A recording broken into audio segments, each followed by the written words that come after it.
This is 5 Live Formula One with Jenny Gow. Hello and welcome to Saudi Arabia. F1's come here for the very first time.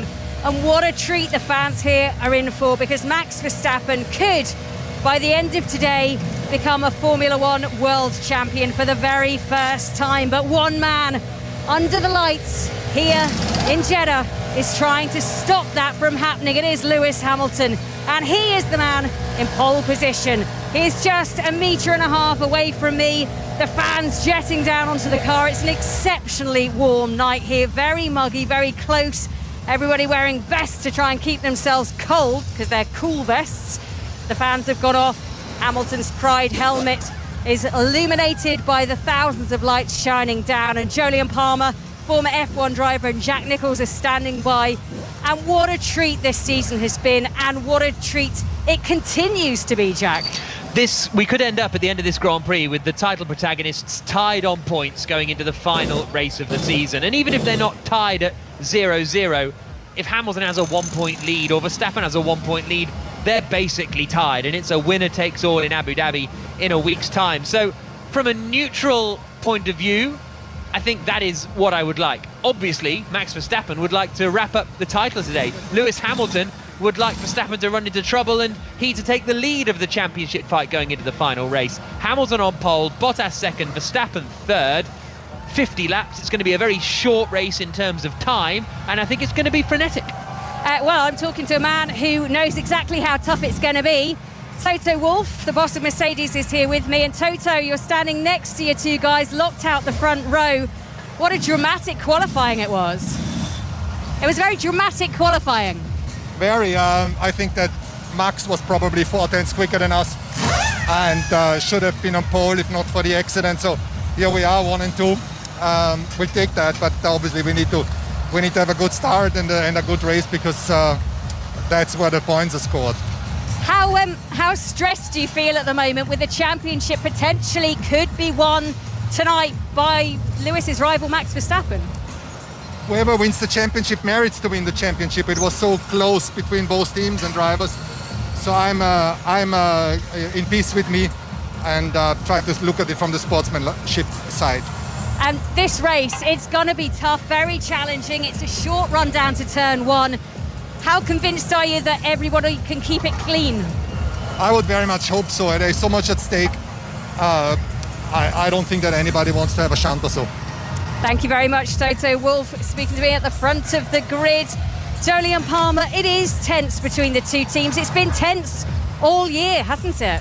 It really has. I feel like it's a showdown already. It's a showdown part 1. Next week, hopefully, is going to be the full-on climax of the season.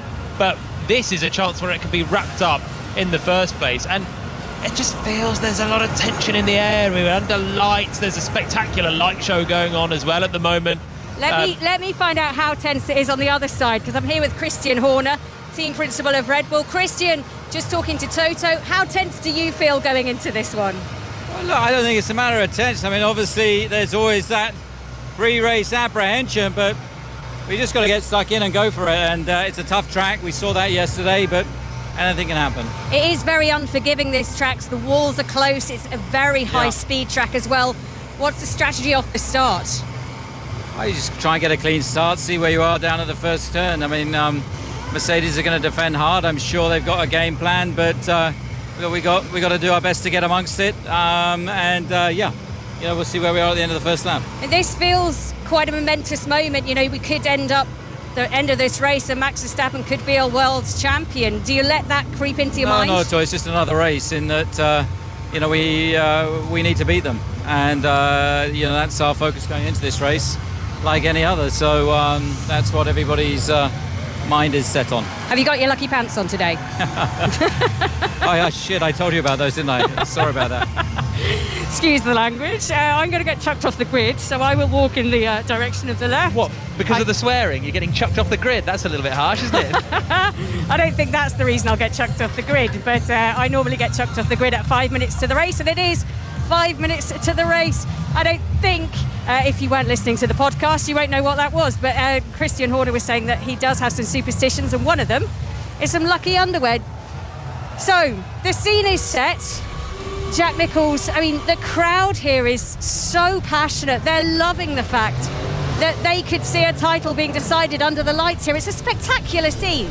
It certainly is. I think that the chances of it getting decided today are pretty slim. Don't jinx it. Well, no, but it is true.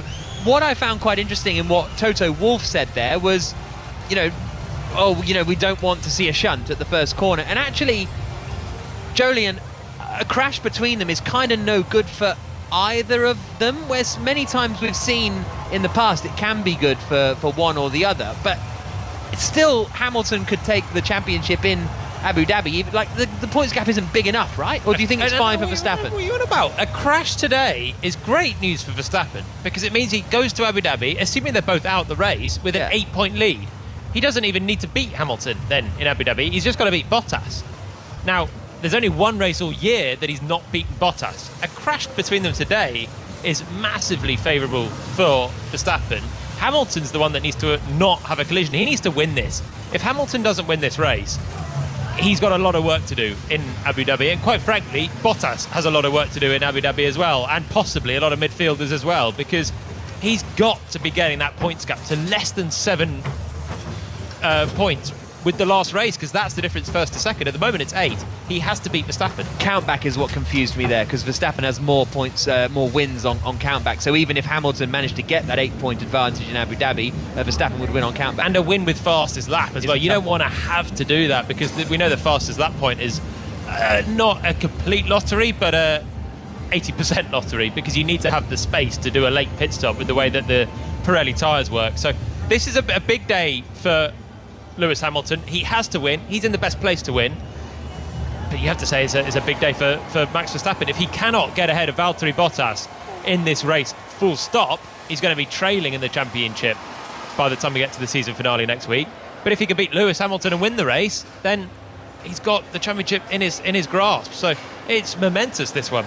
The lights are going off up and down this start-finish line all around the lap. It's a pretty impressive circuit. Jolyon, just talk to me about the challenges that the circuit offers, because it's brand new and it's pretty unique as well. Oh, it's a spectacular track. It's super fast. The fastest street circuit we've got in Formula One. No real slow corners. Even the slowest corners you'd almost classify as medium speed at turn 1 and turn 27, the final corner. There are 27 corners on this circuit. Half of them are flat out sort of swerves, and half of them are viciously quick, blind apex corners with the walls very close on the outside. So it's a real challenge for the drivers. Charles Leclerc had a big crash on Friday. Max Verstappen had a bit of a hit with the wall yesterday. So did Carlos Sainz in qualifying. No one's had a huge crash, but there has been one in Formula 2 earlier on, and I think there's a feeling of it could happen around this circuit, because the skill level of the drivers all racing together, it's got to be sublime around this circuit. It's a challenge. Certainly will be.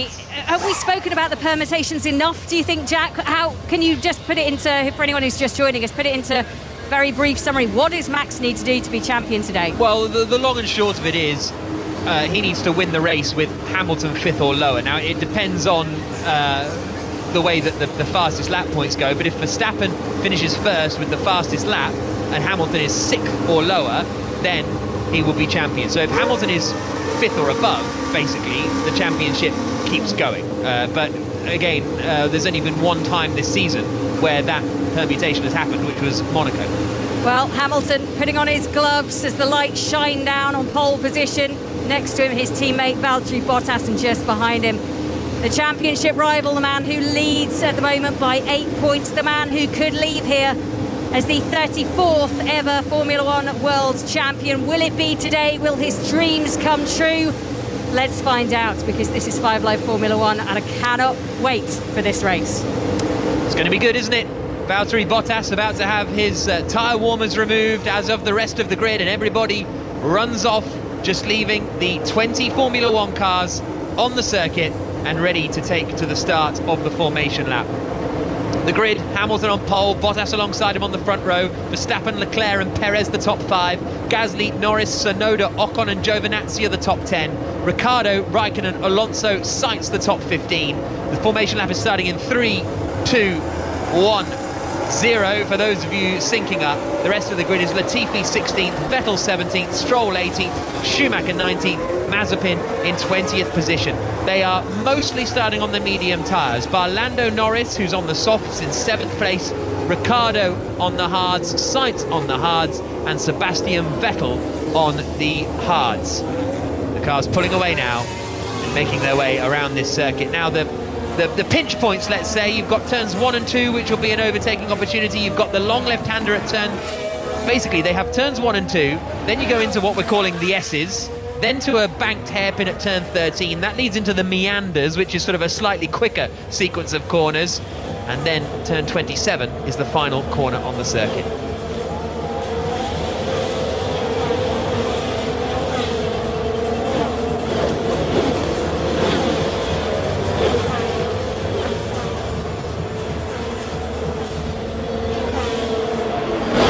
Yeah, and it's just gone 8:30 here in Jeddah, so the sun has set, and now this illuminated circuit is reflecting off the Red Sea to the west of this track, and it is Lewis Hamilton who will start this race on pole position. Valtteri Bottas second, Max Verstappen third. If Verstappen wins the Grand Prix, Hamilton needs to finish 5th or above to keep the championship alive. Those are the permutations, Jolyon Palmer, but I can't imagine a scenario in which that would even come to pass today, with Hamilton starting first and Verstappen starting third. But maybe predicting the 2021 season isn't the most sensible move. I just suddenly feel it in my bones that this could be a momentous day, and Really? I don't know in which direction. But the championship can be won for Max Verstappen. He leads by 8 points, and if he outscores Lewis Hamilton by enough today, he can win. But equally, if he doesn't score and Hamilton wins, it's going to be in Lewis's pocket next week in Abu Dhabi. The start of this one's going to be crucial. Hamilton's on pole from Bottas and Verstappen, and as they lined up to start the formation lap, Bottas was pointed pretty aggressively to the right. He's going to try and cut off Verstappen.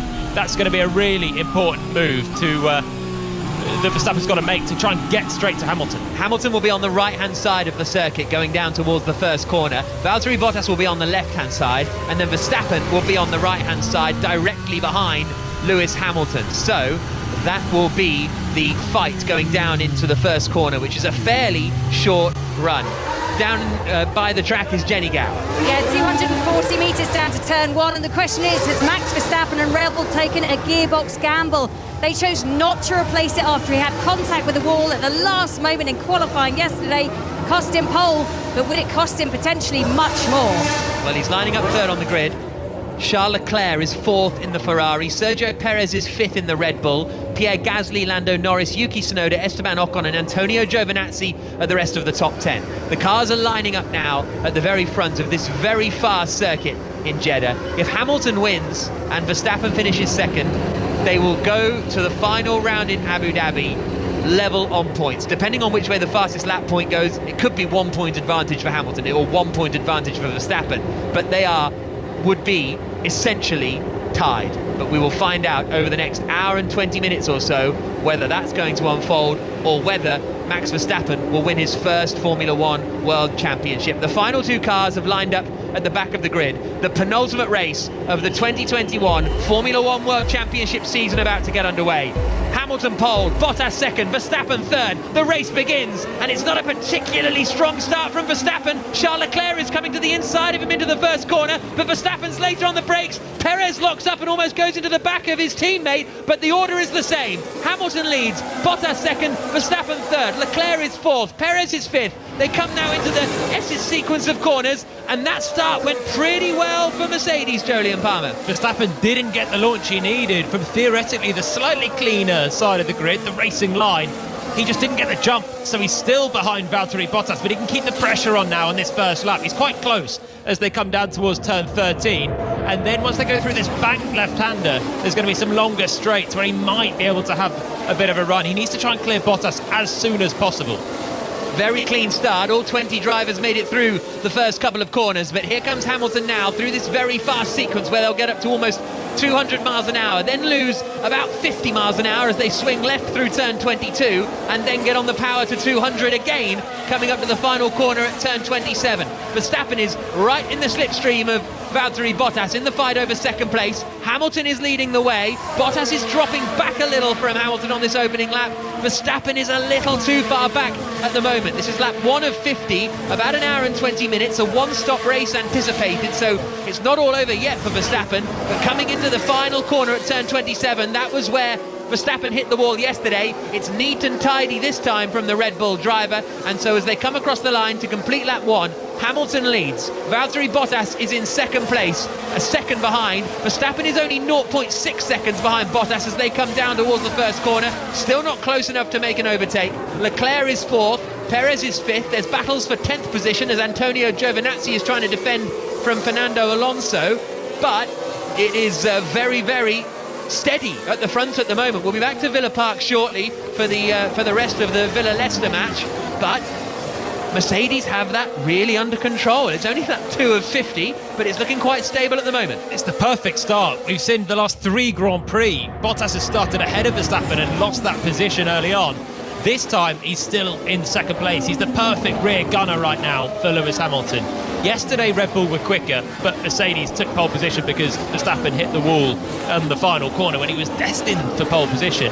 Well, that's now coming back to bite because he's still in third and he wants to try and beat Hamilton here. He wants to try and win the race in what was the fastest car yesterday, but he's got his teammate to pass first, and Bottas right now doing a solid job in second. They're coming up to the final corner again, and Bottas is staying with Hamilton at the moment. Now, does Hamilton want to sort of sprint away from Bottas, or is he better to stay with his Mercedes teammate? I don't think either is particularly important right now. Either way, you're okay. When we're going to get DRS on the next lap, which is going to be an advantage for the car behind to try and overtake. So if Bottas can stay closer to Hamilton, it'll help him defend from Verstappen. But equally, Hamilton can just try and stretch his legs now and take an advantage. At the moment, they're quite equidistant as they come through again. Verstappen just within 1 second, but it's this lap now, lap 3, that DRS will be available. It's probably relatively important that Charles Leclerc managed to keep Sergio Perez behind as well, because the Ferrari right now splitting the 2 Red Bulls, so it's only Verstappen attacking the 2 Mercedes and Perez stuck in 5th. 2 laps completed, Hamilton leading, Bottas second, Verstappen third. If it stays like this, got a long way to go, Steve, but Hamilton would lead the championship going to Abu Dhabi. Very clean start overall. Big loser was Yuki Tsunoda, who quite often shuffles backwards on opening laps. He lost 4 places. Lando Norris gained a spot. Esteban Ocon gained a couple of spots. Just having some replays of the start, and it's all pretty even really up at the front. Yeah, Verstappen's launch wasn't great. Slight bit of bog as he dropped the clutch. Just didn't get the jump that the Mercedes did. Couldn't really attack. There was a bit of a touch there between Ocon and Gasly, I think. Yeah, that was inside the top 10 then. Oh, you could hear it there. Ocon squeezed to the wall, and between he and Gasly, Ocon now 7th, Gasly 8th, and they're both continuing unscathed. Nearly a bit of a tight one. It's a narrow circuit. It's a short run down to turn 1, and they all arrive fairly well together. And the 2 Frenchmen were the closest to having big dramas. Just a slight touch, but seem okay. There was an incident where Lance Stroll sort of overtook George Russell off the circuit on the opening lap, so that has been noted by the stewards. Now across the line they come to complete lap 3. Hamilton sets the fastest lap of the race. He's 1.4 seconds ahead of Bottas, and crucially, Verstappen is 1.1 seconds behind Bottas. So no DRS at the moment for Max Verstappen. Leclerc is 4th, 0.8 seconds ahead of Sergio Perez at the moment. So Perez and Leclerc is the big fight over 4th position. Norris is 6th, Ocon is 7th, Gasly is 8th, 9th is Ricciardo, 10th is Alonso, Giovinazzi, Tsunoda, Sainz, Raikkonen and Vettel the top 15, Russell, Stroll, Schumacher, Latifi and Mazepin the 20 drivers. No investigation necessary for the Stroll and Russell moment, but Perez versus Leclerc looks to be the fight at present, as Hamilton has a 1.4 second advantage over Bottas, and Bottas a 1.3 second advantage over Verstappen. Ferrari have been decent this weekend. Sainz trying to come through from a poor qualifying yesterday, having touched the wall and dropped out in Q2. He's made a move on Yuki Tsunoda this lap round, ran the outside of turn 1. Decent move that from Carlos Sainz, starting on a hard tyre. Most other drivers starting on a medium, only Lando Norris on the soft at the front. But yeah, Ferrari doing well. Here's Sainz. Good job. Good job. but they're not well enough with Leclerc to stay with the top 3 at the moment. So that gap is just building, and Perez is losing ground to his teammate, already 4.5 seconds away. And if he can't try and put pressure on Leclerc soon and make a move, he's going to be just dropping out of front contention. Bottas sets the fastest lap of the race, and he now pulls 1.2 seconds clear of Verstappen. He was only about 600ths quicker than Verstappen on that last lap, but Bottas quickest man on the moment, on the track that time around. Jenny. Yeah, just looking at strategies, we're expecting this to be a one-stop race, although obviously not a huge amount of information coming into this because it's brand new. If you started on the medium, like so many of those out there, then sometime between lap 19 and 25 we're expecting the pit stop. If you started on the soft, like Lando Norris inside the top 10, sometime between 16 and 21 is the time you'll come into the pits. So just one pit stop, crucial for the pit team to get it right. Yeah, but the strategy is going to be really interesting as well. We discussed it briefly yesterday. I can't remember if it was in qualifying or the podcast, but wouldn't expect the undercut to be particularly strong here, in theory. Tyre warm-up is not good. The track is newly resurfaced or newly surfaced, but it means that it's not abrasive and it's not getting the rubber really working. So that's what you need for an undercut. You need to come in, get a good bite of grip from your new tyres and do one quali-style lap. But if you haven't got the tyre grip, then you're going to struggle to get an undercut because you're going to struggle to unleash the pace of that tyre. So that's going to be probably an interesting dynamic that's going to change strategy slightly today in terms of overtaking with the pit stops, because it might even be an overcut that can work if the tyre warm-up is particularly bad. Hamilton sets the fastest lap of the race this time. He goes 1.4 seconds ahead of Bottas. Bottas and Verstappen, the gap is still 1.2 seconds. Leclerc in fourth has shaken off Sergio Perez a little bit in that fight. The gap is a second between them. Fernando Alonso's under big pressure from Antonio Giovinazzi coming down to turn 1. Alonso covers the inside but sends it in really deep, far too late, but he managed to just sort of cut the corner and go straight on. Now, if I were a cynical person, I'd say that was deliberate from Alonso, but I'm sure it wasn't. No, I don't think it was. I don't think he needed to really cover Giovinazzi that much either. Giovinazzi was with the DRS attacking, but not really in a position to lunge, I don't think. But Fernando uncharacteristically caught out, having a lock-up and going straight on. Let us know if you're not happy with Lewis' pace and you think you're under threat. Could do with a bit more gap in front. So Bottas wants a bit more gap in front. So is that Mercedes managing the pace at the moment then? Yeah. So Hamilton is managing the pace. That's what's happening at the moment. And Bottas being told, if you're happy with Lewis's pace, then we're all good. 2.5 from Hamilton to Bottas. 2.5 from Bottas to Verstappen. 3 seconds separating the top 3 then. But Bottas, and you never ever hear the driver behind in the team saying, be good if the guy ahead can just pull away from me a little bit. But that's basically what he's saying. He's obviously struggling a little bit with dirty air in some of the corners and thinks it's costing him a bit. And he'd like Lewis to just go a bit faster and get further ahead. Well, he sets the fastest lap of the Grand Prix. His advantage to Bottas now 1.6 seconds. Jenny. Yeah, that overcut looks like it could be really powerful. I spoke to a couple of the engineers coming into this race, and they all said that if a driver can keep their tyres in really good nick, especially if they started on the medium and just stay out longer, and as soon as the person in front of you, that be Hamilton for Mercedes, for example, pits, then you leg it out there as fast as you can. You keep going, and then you come in the last lap and try and outdo them on track because it takes so long for the other tyre, the hard tyre, to get warm. So it's definitely a strategy the teams will be looking for, and certainly Red Bull will try and play that game. Crucial, though, you've got to look after your tyres. Yeah, and that's why we're seeing this pace management, I would suggest, at the moment. Although it's a 1 minute 33.2 for Hamilton with full fuel, so it's not a million miles off an actual lap time. But I suppose you're going to be losing less time because there's fewer corners. Good job, Antonio. And it was actually a very good job from Antonio Giovinazzi there, round the outside of Fernando Alonso at turn 1. Yeah, not often you can pass Fernando Alonso that easily.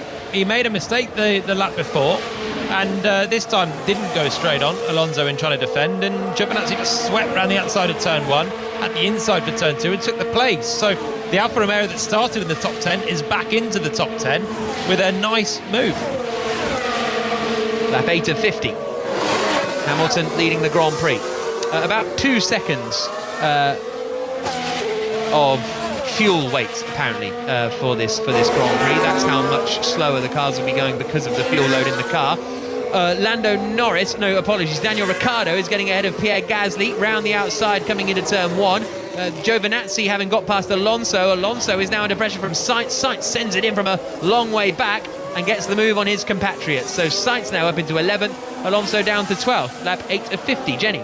Yeah, just on the fueling, they reckon that it's not a fuel-limited race, so you actually don't have to fill your car up right to the brim in Formula One, so you can get away with slightly under-fueling, and obviously your car then is a little bit lighter. So I think that's what some of the teams will be trying out there for sure. Interesting. Lap 8 of 50. Hamilton leading the Grand Prix, 1.6 seconds ahead of Bottas, 1.4 seconds ahead of Verstappen, then it's 4.6 seconds back to Leclerc. The challenge from Perez on Leclerc has wilted a little bit, 2 seconds between them. Leclerc ahead of Perez. Norris is 6th, and he's 6 seconds back from Perez. He's only just ahead of the Ocon, Gasly, Ricciardo queue. Now Ocon, Ricciardo, Gasly queue. And we're on lap 8 of 50. Hamilton looks like he's about to set another fastest lap of the Grand Prix. Comes out across the line and does do indeed. A 1 minute 33.214, which now takes the gap to Bottas up to 2 seconds. And then it's 1.4 seconds from Bottas in second to Verstappen in third. Verstappen keeping Bottas honest. We've seen that there is overtaking possible around this circuit. Daniel Ricciardo's just passed Pierre Gasly. The McLaren's ticking along nicely. Norris is 6th on his soft tyres. Ricciardo started on hard tyres and he's up to 8th. Fernando Alonso's not driving like his usual self. Got up into the top 10 early on. Then he was passed fairly easily by Antonio Giovinazzi. Braked early the next lap and Carlos Sainz slipped up the inside of him. He's down to 12th and now he's defending from Yuki Tsunoda. So Alonso, who was out in Q2 yesterday, beaten quite well by his teammate Esteban Ocon, is dropping back in this one and not fighting as hard as I would normally expect him to be. Ocon running okay, still in 7th. Lap 9 of 50. Hamilton's lead to Bottas 2.6 seconds. Verstappen 1.3 seconds back from him. Leclerc 4th, Perez 5th, Norris in 6th, Ocon in 7th, Ricciardo 8th, 9th is Gasly, 10th is Giovinazzi, but he's got Carlos Sainz right behind him. And then, as you say, Alonso 12th and Tsunoda 13th. So Alonso is going to be under pressure from the AlphaTauri driver imminently. Then Raikkonen's only less than a second behind them. Then it's Vettel and Stroll in 15th and 16th, Russell 17th. Schumacher's ahead of Latifi and is 2 seconds up the road from the Williams driver, and only 1.3 seconds back from George Russell, and Mazepin is 20th at the moment. The sound you can hear is Carlos Sainz, who's in the Ferrari, trying to get ahead of Antonio Giovinazzi. Sainz span out of qualifying basically yesterday. He didn't hit the wall, well, he did brush the wall a little bit, but didn't get a chance to do another lap. Lewis Hamilton continues to lead. He's 2.7 seconds clear of Valtteri Bottas, and Mick Schumacher has just heavily crashed out of the race at turn 22. So that could bring out a safety car, and that will change the Grand Prix a little bit. But Hamilton leading, Bottas second, Verstappen third, and the safety car deployed. Schumacher off exactly where Charles Leclerc went off earlier on in the weekend. Okay, Mick, are you okay? Yeah, I'm okay. Sorry about that. Schumacher was racing well. He was about 1.4 seconds back from George Russell in the Williams at the line, but it looks as though he's had an exact Leclerc incident and has hit the Tech Pro on the outside of the quickest real corner on the circuit at turn 22. Lance Stroll takes the opportunity to pit straight away then. That's an interesting one for Aston Martin. We'll see where he comes out. He was in 16th place. Schumacher saying he's okay, but he's had a big one. Still in the car at the moment, but now looks like he's trying to get out. It's exactly the same. A bit of damage really, as well as Leclerc on Friday. The right rear is gone. The rear wing is completely in pieces and only a little bit left on the car. It's a big whack at a very quick left-hand corner. Here's Hamilton. So we are going to box. So, pitting from the lead, Lewis Hamilton. This is really interesting, because what will Red Bull do in retaliation? Will they also pit? Will everyone just pit now? Hamilton's got a huge advantage over Bottas and Verstappen. And Verstappen is almost right up behind Bottas. It's as if they've slowed Bottas to give Hamilton the gap to pit, and maybe Mercedes will double pit here as well. I think that's why Bottas has dropped back. I think they're waiting for a double stack, are they? And Bottas dropping back. If Verstappen then doesn't pit, he will be in the lead of the race. Hamilton's in. It's a tidy stop. What are the other two doing? Bottas is in, Verstappen's not in. Okay, so Verstappen stays out, takes the lead of the Grand Prix.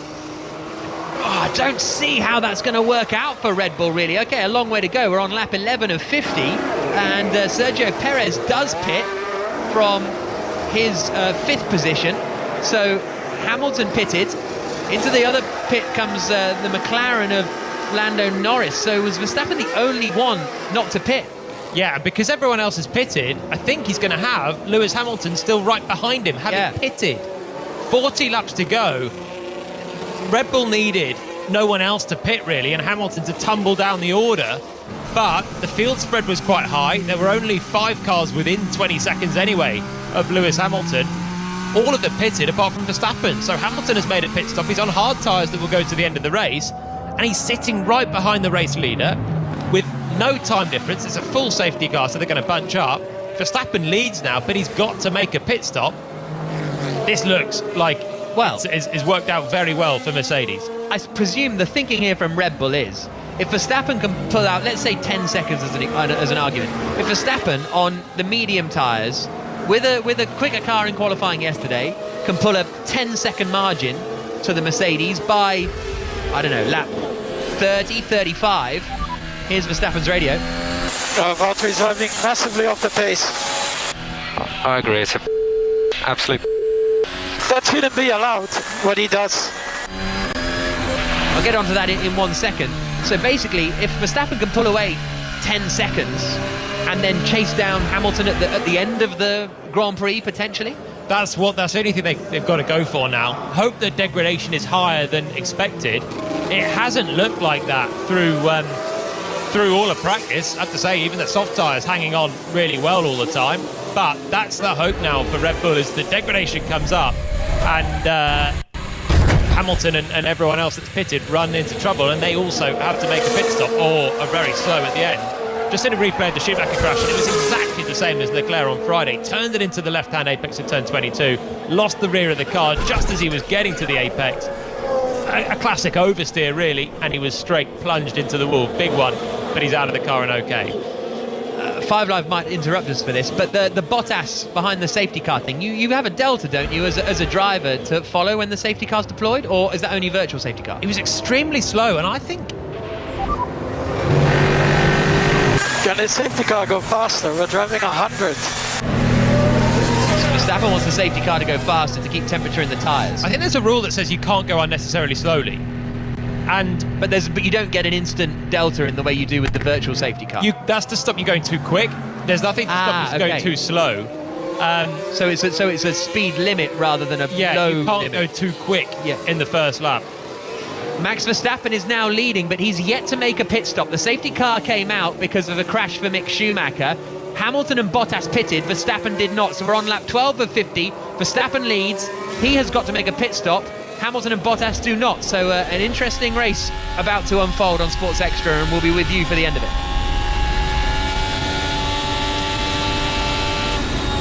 Sainz overtook Giovinazzi pretty much as the safety car lights came out. This is going to be a very, very tight one for Carlos Sainz. Comes across the line. It's almost too tight to call from that angle whether Sainz's move was legitimate or not. Safety car still out. Schumacher is out of the car. Jenny Gao. Yeah, just on the pits, it's quite an interesting pit lane here because you have to come in, and most of the pit boxes are done tilted, so the driver actually comes in at an angle. It's quite tight between the garages pit boxes as well, which means that it's hard to double stack, and that's another reason why they wanted to drop Bottas back. They wanted to bring him in at Mercedes, but they knew they couldn't do it too quickly, otherwise it wouldn't work and Bottas would be in a pickle in the pit lane. So another reason why they slowed Bottas, but a lot of people getting in touch not happy about that, saying, can Lewis be penalised for what Bottas did? No is the answer. Well, the other thing that Red Bull could have done was pit right behind Bottas, and they would have been line astern. It would have been a race in the pit lane. But Mercedes had just done a stop for Hamilton. So would Red Bull, who are always good on their pit stops, back themselves to just do a quicker stop than Bottas? But it's so tough with an unsafe release these days, isn't it? Because Red Bull are further down the pit lane. So if Bottas is, almost anywhere near them, they're going to have to wait to let Bottas through. The days of just slinging out just in front aren't really a thing anymore. Well, it's tough because they're next to each other in the pit lane. So if you release sort of simultaneously, true. Then it's tough to call that an unsafe release. That was an option they had, because with Bottas bunching up, Verstappen was almost able to run side by side with him, just slightly behind under safety car. So it would have been just a race for the mechanics. Now, the Red Bull mechanics are notoriously good at their stops, and that was an option to try and get Bottas passed by Verstappen, which would leave us with a Hamilton-Verstappen front two. Of course, if they tried and failed, then they're a little bit snookered in the race. Now going to the end, no more strategy, we don't think. The safety car's still out there, and with every lap that it's doing, there's going to be fewer laps remaining, and those hard tyres on Hamilton and Bottas' car will hang on okay. Jolien, do you remember when we were sitting down with Christian Horner on Thursday? He said there was some fun and games happening in the pit lane. There's a gentleman's agreement that you come out and you move your hoses if you're not the ones doing a pit stop. And he said, well, Mercedes stopped doing that, so that they've had to tackle that, and it wasn't particularly helpful. So I think whatever they try to do for Verstappen, there would have been some fun and games in the pit lane. Yeah, there would have been, but they didn't opt for it, so it didn't really matter in the end for Bottas, because by the time Verstappen didn't pit, Bottas had a big gap behind, so they didn't need to do a 2-second pit stop for him. He still would have emerged in, third place now, because Verstappen leads. He's got Esteban Ocon and Daniel Ricciardo now behind him before it's Leclerc. Well, we do have quite a big split on stops, so I'll just run you through that. Verstappen leads and has yet to stop. Hamilton is second and Bottas is third. They have stopped. Ocon is fourth, hasn't stopped. Ricciardo fifth, hasn't stopped. Leclerc sixth, has stopped. Gasly seventh, hasn't stopped. Perez eighth, has stopped. And then Sainz, Giovinazzi, Tsunoda, Raikkonen, Vettel, no stop. Norris, Alonso, Mazepin, Norris and Alonso have stopped, and then Russell, Stroll and Latifi have stopped, and now the whole race will be stopped. That's huge. That's huge, because you can change tyres. Yeah. So you can use both compounds of tyre. So Verstappen has fully got the lead of the Grand Prix with this red flag, surely. I think he has. I think he can stick on some hard tyres under the red flag, resume the race from pole position. That's absolutely huge. Wow. I imagine it's barrier repair that needs to be done, and Red Bull, by not pitting, have just landed themselves effectively the pole position they lost by Verstappen crashing yesterday. Well, the red flag has been flown, presumably for barrier repairs after Mick Schumacher crashed out, but it means that Max Verstappen, who hadn't made a pit stop, under the red flag conditions, when the cars come back into the pits and wait for the race to start again, you can change your tyres then. So Verstappen can put new tyres on without any time loss and may well have literally inherited the lead of this Grand Prix. Full commentary on Sports Extra. Goodness me. Well, the barrier looks... They've put the sort of Tech Pro back, but maybe they need to replace some of the Tech Pro parts. Yeah, they must have realised that it's too badly damaged. So that's it. Here's Hamilton. Does this now mean you can change tyres? Unfortunately, Lewis, yes it does. Absolutely massive in this championship. 2 minutes ago, Hamilton was looking very good for this race. Could Verstappen get back to maybe challenge him? But he's got Bottas there as well. At the start of this one, Hamilton was leading the championship heading to Abu Dhabi. As it stands, there's going to be a standing start and 36 laps of racing still to come. But if Verstappen can hold on, he is in pole position now to win this and have a huge lead in the championship heading to the final race. Wow. Wow.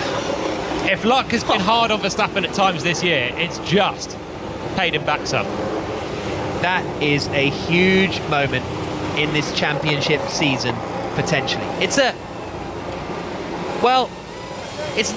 sort of not a nice way for it to go, and if the race gets decided that way, but the same is true of sort of a safety car, pit stop, and what works out there. It's all kind of luck of the draw sometimes, isn't it? And what's the alternative if the barrier's not fit for purpose anymore? It's a red flag. Doesn't the tyre wall look fine? Find out what the reason for a red flag is. Hey, firm loose. Now, that's Hamilton's frustration. I don't disagree that there should be a red flag. It's just, but it's been the same for many years, ever since the 2013 Monaco Grand Prix, where we were brewing to a really nice end, and Jenson Button was on fresh tyres and Alonso was on worn tyres or something like that. Red flag came out, everybody went on the same tyres, and then you're done. And I always thought that rule was going to be changed, but it sort of never has been, because a red flag to me should neutralise the race, but it doesn't. It changes it completely. We saw similar in Monza, didn't we, 2 years ago? Yeah. 1 year ago. Last year, wasn't it? And Yeah. Hamilton pitted under when the pit lane was shut. Gasly and Lance Stroll just inherited the lead of the race, effectively. But they said what the reason is. Not heard anything yet. That's unbelievable, man. Tyre wall looks fine. James, that was a big gamble that they just took, because we're right behind them on SC. That doesn't even make sense. Does it make sense to you? It's a gamble because they stopped Prix and most people stopped in the top 10. Not 100% sense, no. It's a risk we knew with that red flag, but we didn't think it was going to happen. We have potential. I'll come down and see you. There's still possibilities for us. So that's Hamilton talking to James Vowles, and look, my sort of tiny inference from that is that Hamilton's making sort of a tiny inference that Red Bull kind of knew it would be a red flag or were told it would be a red flag. I'm sure that's not the case, obviously, but that's kind of the vibe I was getting when Hamilton's saying that was a huge risk. Why would they possibly not pit unless they knew a red flag was coming? Yeah. Which I don't think they did, but I think that's the inference. It's just sort of asking the strategist, is it fishy that they didn't pit when now they've got the lead of the race, when they were in a pretty poor situation with Verstappen staring at the back of Hamilton staring at the back of Verstappen, who needed to do a pit stop. The race was going to be very tricky for Verstappen.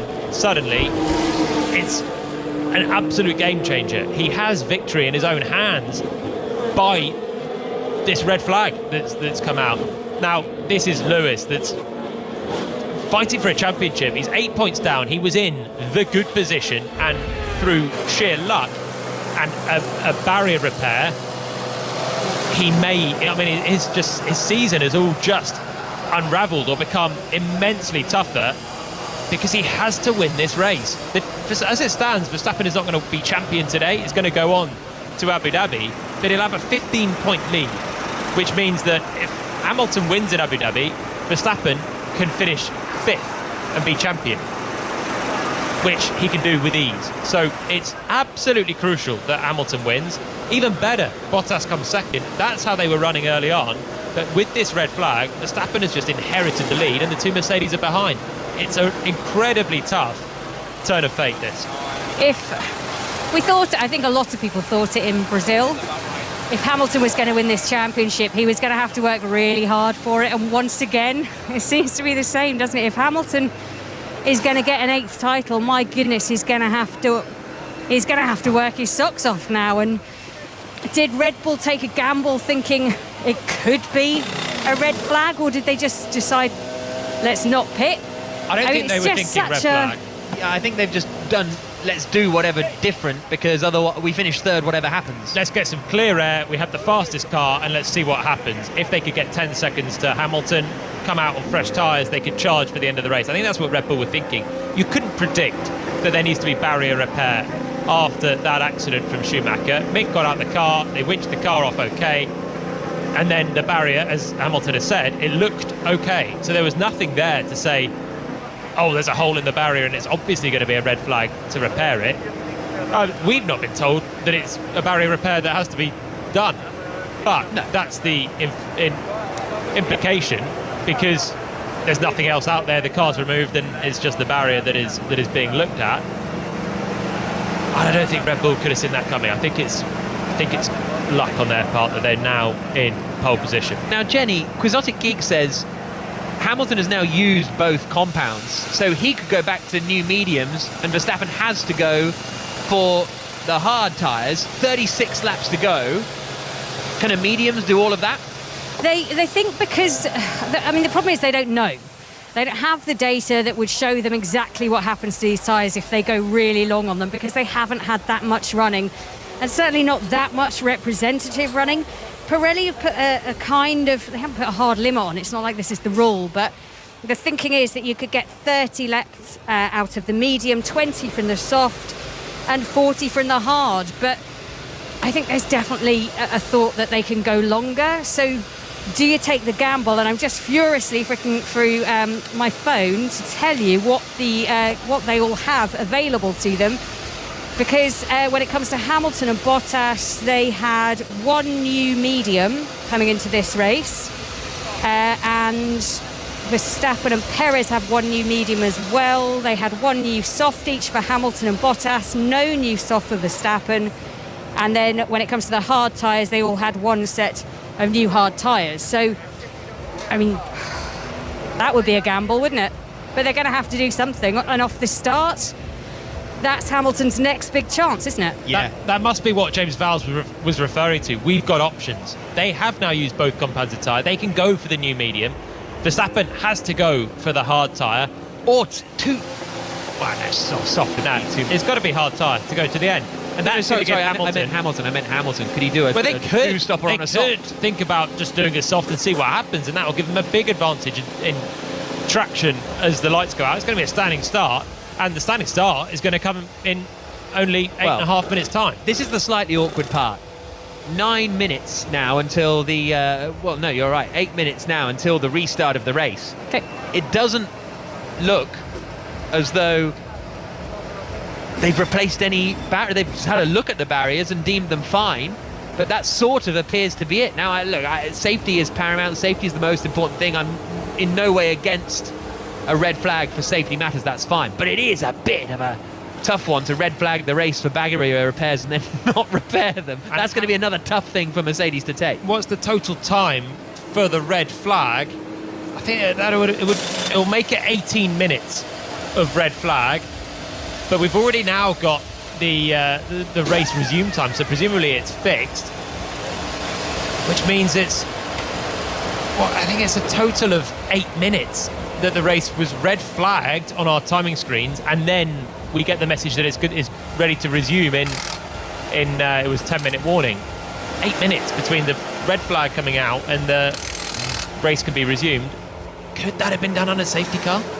That's the question that Mercedes will be asking. Now, again, I will just be clear on sort of my own personal point on this. The red flag coming out, absolutely no issue. Absolutely no issue at all. And I'm here totally unbiased. I just believe that a red flag should neutralise the race, and I've thought this rule for 10 years now almost is a bit archaic and doesn't really make sense that you can change tyres in the pit lane. Now, that's not to say it's good or bad. It's great for Verstappen. It's not great for Hamilton. I don't think it should be allowed under red flags, but that's fine. But the red flag itself, absolutely no issue with. Jenny Gow. Yes, it's interesting. Some of the drivers have stayed very close to their cars, down on their haunches, getting a drink. I mean, it's a very warm and oppressive evening tonight. It doesn't feel like the other couple of evenings have, let me just tell you that. So everybody is very hot, trying to get a bit more liquid into their system as well. But some have taken too much liquid. George Russell just having to dash through the Mercedes garage, because that's where he's kind of ended up, where they've done the red flag and realigned, and had to dash out into the Mercedes hospitality. So next year's come early for George Russell. I think he's all right now. He's got back. Great news for Russell there. The sounds you're hearing are replays of the start, so no cars going again yet, but there will be in 6 minutes time, and it will most likely be a standing start. I mean, it's got to be a standing start. I agree, but I'm There's saying no way they can have this as a rolling start. It's at the race director's discretion. So I'm just saying it's got to be a standing start. Yeah, I'm sure it will be, but I'm just saying most likely. Yeah. It's the FIA. Yeah, you're right. The race FIA director can choose, but if it's not a standing start now, then the race will be getting underway again in 6 minutes' time. Max Verstappen will start at the front of the grid for basically a restart of the race with 37 laps to go. Hamilton will be second, Bottas will be third. None of them will have to make another pit stop. So if Hamilton wants to win today, he's going to have to do it on track.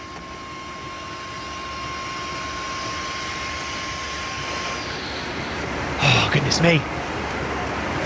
Goodness me. There's going to be some questions after this, aren't there? Some questions of why the red flag came out. What was the reason?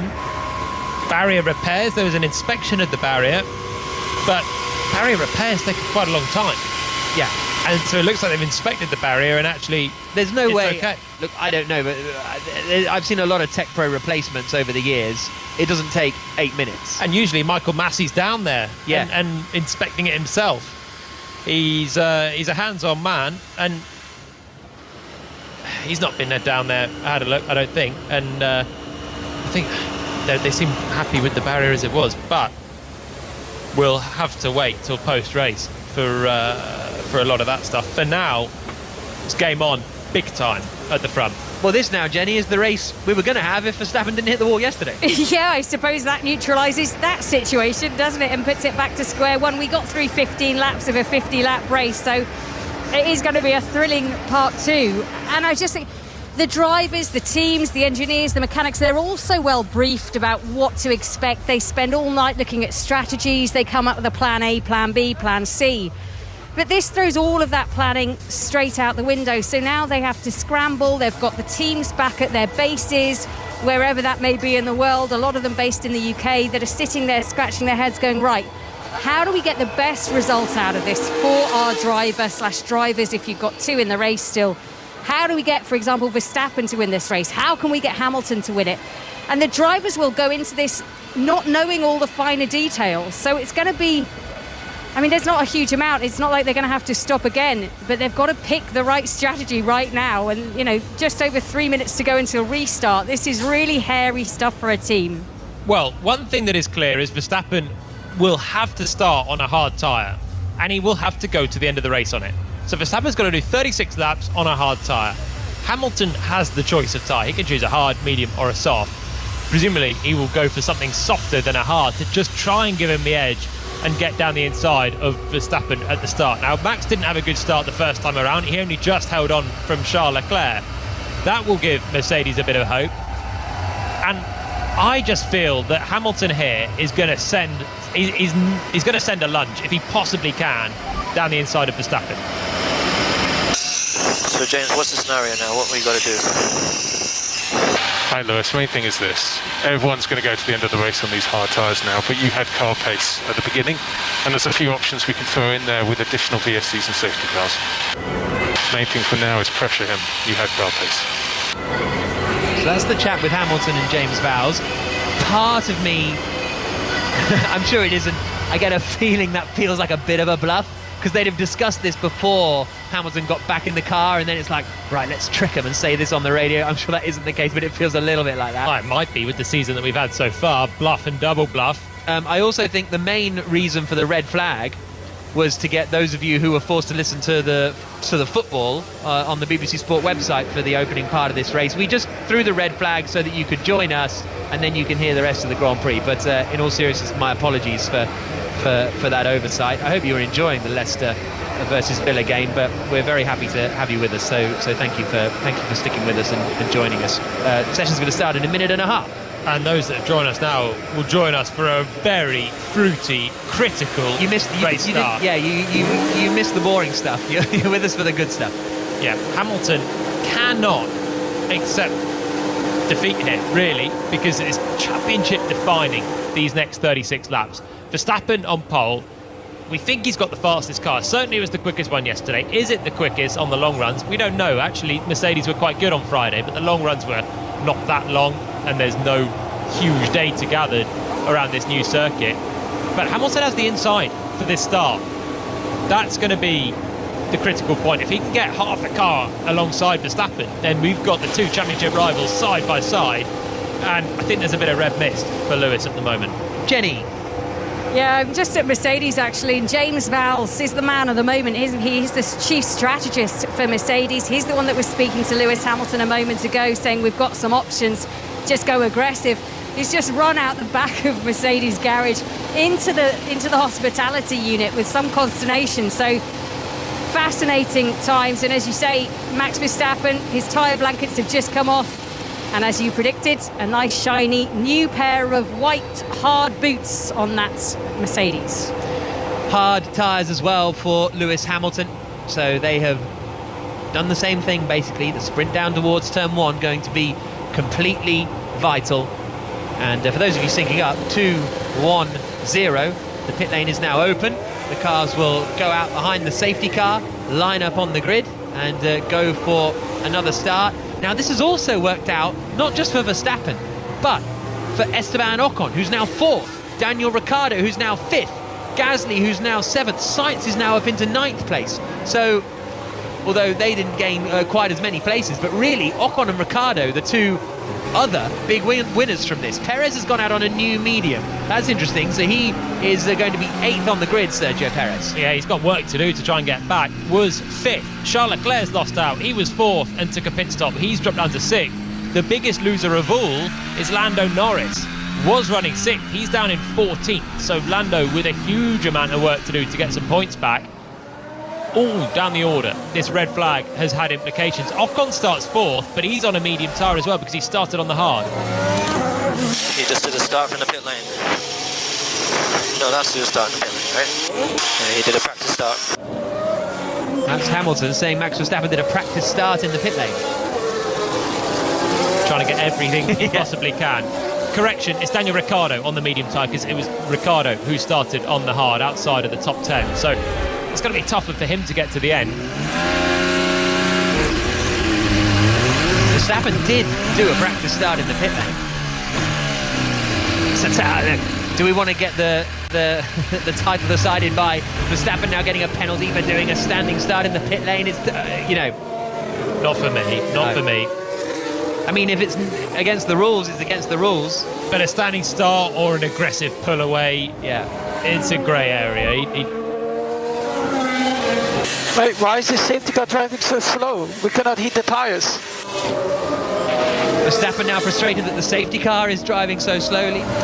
Another thing that a few of you are mentioning on hashtag BBC F1 to chuck into the mix, Verstappen very fortunate here with the safety car, with the red flag and the way it's panned out.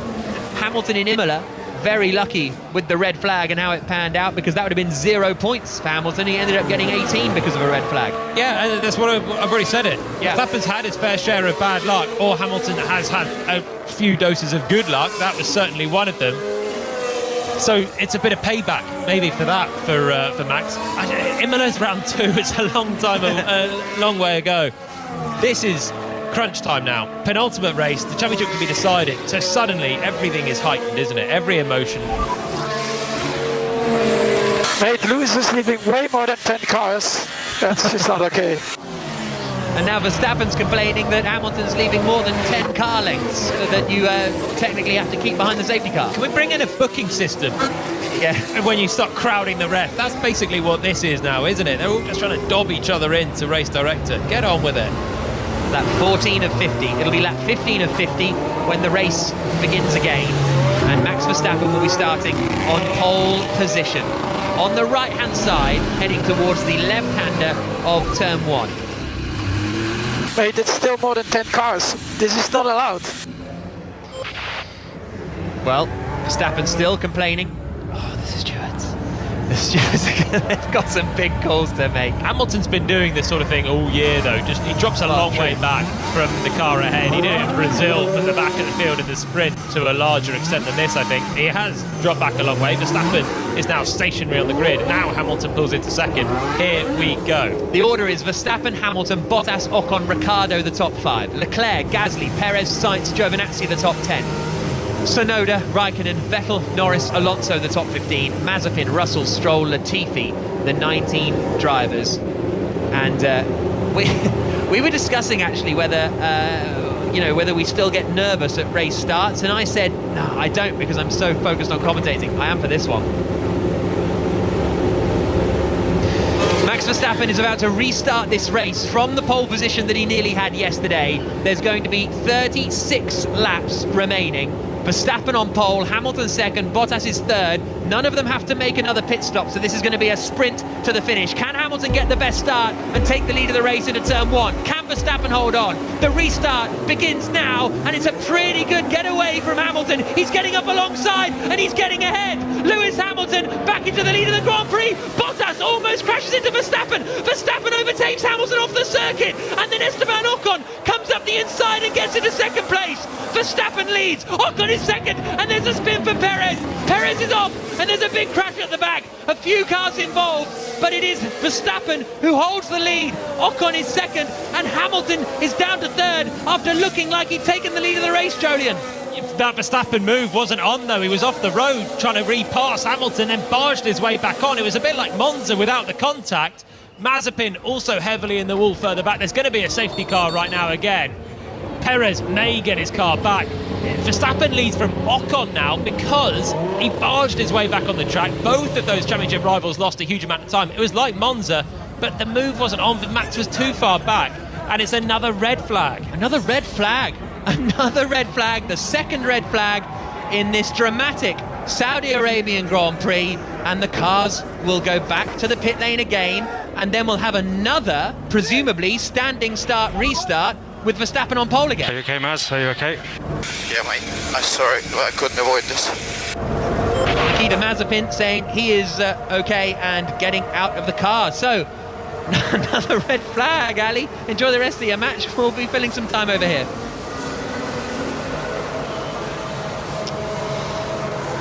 Wow, another red flag. I wonder if they won't do a standing start next time around, because after that chaos on the opening lap, are they going to be like, you know what, let's not have that chance again? Russell is out of the Grand Prix as well. So has Mazepin come together with Russell? That's what I suspect, when they've all slowed with a spinning Sergio Perez. What tipped Perez into a spin? I'm not sure. Replay at the start, so I don't know about this Verstappen move. Hamilton was clean through up the inside. He's way ahead. Verstappen then goes around the outside. He's way off the road. That's not a legitimate pass from Verstappen. It's just absolutely not. And it's not a turn 1, everybody's running a bit wide. It's just a straight corner cut. He's behind coming into the corner. It's a corner cut to pass. It's not legitimate. He's completely behind into the braking zone. Has a little look. It's like Monza, but there's no room there. There's not even a debate, this one. And the stewards found him guilty in Monza for causing a crash. It's not a legitimate pass for Verstappen. So what they're going to do now, they're going to investigate it. What's going to be a penalty for that? Who knows? Well, this is the thing. If that is... Cut across the whole curve. Just retook me over outside the white line. Roger Lewis, yep, we're on it. I was clearly ahead going in, man. That's copy, we're on it. That is a full... Almost every incident this year has been a racing incident. Brazil... probably Verstappen deserved a penalty for me. That was just a corner cut. Bottas, I thought, if Verstappen doesn't go in too deep, Bottas is probably wiping him out. Sergio Perez, he was sandwiched and he's been turned around by a Ferrari. That's why he spun sideways across the circuit, and then he's sitting at the side of the track. And I think, Mazepin has gone into the back of Russell by the looks of things. Narrow there as well. Thankfully, no one hit a broadside Sergio Perez. I think it was Charles Leclerc who tipped him round into the spin. Leclerc on the hard tyres as everyone was. Bottas was so close to hitting Verstappen. He was in deep and locked up. So that's why Ocon came through as well, past Bottas. And then Leclerc was just sandwiched between Perez and the wall, super tight through the kink at turn 3. And Perez turned around. Leclerc really with not a lot of option there on the inside. And this is going to be the sound from Mazepin's goal. Big hit as Russell backed off. Mazepin was not expecting that, and he's just rear-ended the Williams very hard indeed. So red flag out again. Perez is out of the Grand Prix 2 in the other Red Bull. Verstappen leads. Ocon second. Hamilton third. Ricciardo fourth. Bottas fifth. Because after locking up and nearly hitting Verstappen, Bottas lost a place to Ricciardo. Gasly sixth. Leclerc seventh. Giovinazzi eighth. Sainz ninth. Vettel 10th. Had to avoid the collision there. Raikkonen 11th, Tsunoda 12th, Alonso 13th, Stroll 14th, Latifi 15th, Norris 16th. Then Perez, Mazepin, Russell and Schumacher out of the Grand Prix. Oh, well, that was epic. we all said we didn't want this to be decided in the steward's office, yet to all intents and purposes, Mercedes and Red Bull both shouting fairly loudly at any opportunity they get to say this isn't fair, this isn't right. Is that fair in itself? Is it just to be expected in this scenario that they're all having a bit of a throw your toys out the dummy moment? Well, the year we've seen, between the two teams, it's Dob central, isn't it? Rear wings this, front wings that, pit stops this. It's like year 8. That. It's pathetic, but they're fighting for a world championship, and the toys are out the pram well and truly between the teams. Between the drivers, they've been more respectful, but that move from Verstappen was just not on. It was not on. He's cut the corner and he's taken the lead. Here's the issue, let's say, in inverted commas. If the stewards deem that a penalty for Verstappen, 5-second time penalty would be a kind of normal thing. Verstappen is leading, Ocon is second, Hamilton is third. There's no pit stops to come. Verstappen can not easily deal with that, but he can still win the kind of like, we're going back, ladies and gentlemen, to Monza 17 again. But you got a 5-second time penalty for cutting the chicane with Alonso. Yeah. But you were just so much faster than Fernando Alonso, it didn't even matter. Nope, didn't care. Because, and that'll be, Verstappen's got to, if he gets a penalty, if he can just drive off anyway, it doesn't matter. And according to the rules and what we've seen, overtaking off the track is a 5-second penalty, as you say. It's really, really tricky. Now, Hamilton had to avoid the collision because Verstappen was coming in from off the circuit, so that could be a rejoining dangerously if there was contact there, but Lewis, as he said on the radio, was just had to avoid it. Now, Max is driving like that because he's in the championship lead right now. He's at 8 points ahead, and quite frankly, if they collide here, he's a happy man. If none of them score points, he's happy. He goes to Abu Dhabi with an 8-point lead. He doesn't have to beat Hamilton. He has to just beat Bottas and finish second. Now, just another quick thought I've had. Now, I don't know this, and this is the time to get the regs out. Red flag was flown very early on. They hadn't finished a lap when the red flag was flown. So, where do they take the restart order from? I think it's from the sector that they come through. And I think everybody got through. Not everyone had got through the first sector. I think they must have done, because the first sector is coming into turn 13. And the shunt was at 6, wasn't it? So you've got cars out of the race at 6. So on our timing screens, everyone that's still in the Grand Prix has got through the first sector. With Lando Norris now down in 16th and last, 1.8 seconds off Latifi. They've all got back to the pits. Right? I think that's where you're taken. right. Yeah. So that's where it's taken. They've all got back to the pits after the red flag. Absolutely. But we've had this in Formula E before, where there's a red flag because of a crash at turn 1. Now, admittedly, that was because it was a traffic block and all of that.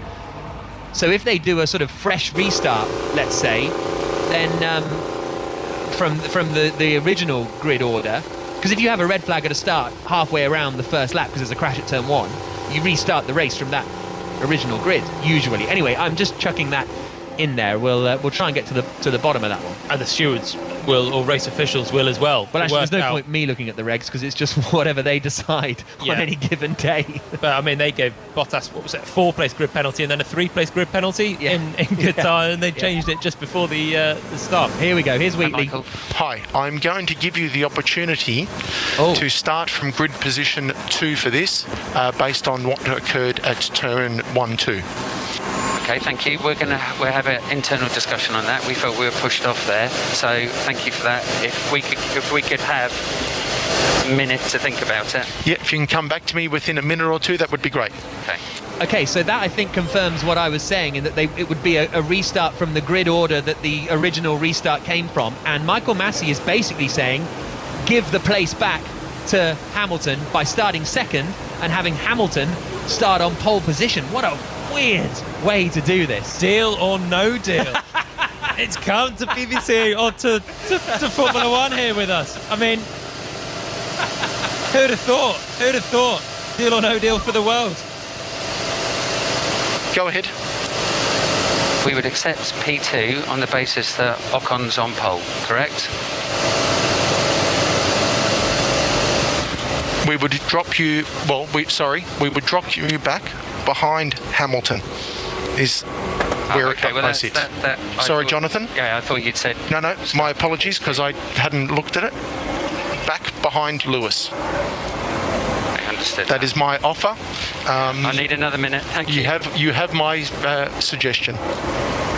Jenny, call the banker. Understood, Michael. This is so bizarre. They're now going into negotiations with the FIA of whether they think it's appropriate or not. I mean, I think this is a bit farcical. They can't turn around and say, no, we don't accept. What happens then? Well, then they get given a 5-second time penalty.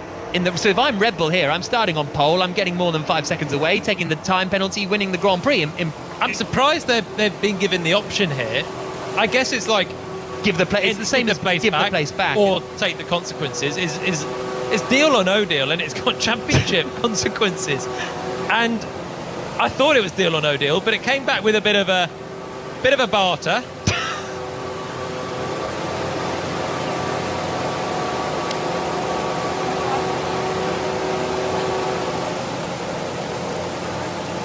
Oh, Steve. So a second red flag, and Verstappen. So basically, at the restart, as you heard, Hamilton got ahead of Verstappen. Verstappen then overtook him off the track. They're about to restart the race in 10 minutes' time, and the restart would be in the same order. But the FIA have asked Red Bull whether they want. They're giving the Red Bull the opportunity to start second on the grid and Hamilton first, so that Verstappen avoids a penalty for that incident at turn 1. And Red Bull are saying, right, we're not sure, we'll get back to you. So there's a weird deal or no deal situation going on between the stewards and the teams. Very bizarre. Never seen anything like it. Full nonsense on Sports Extra.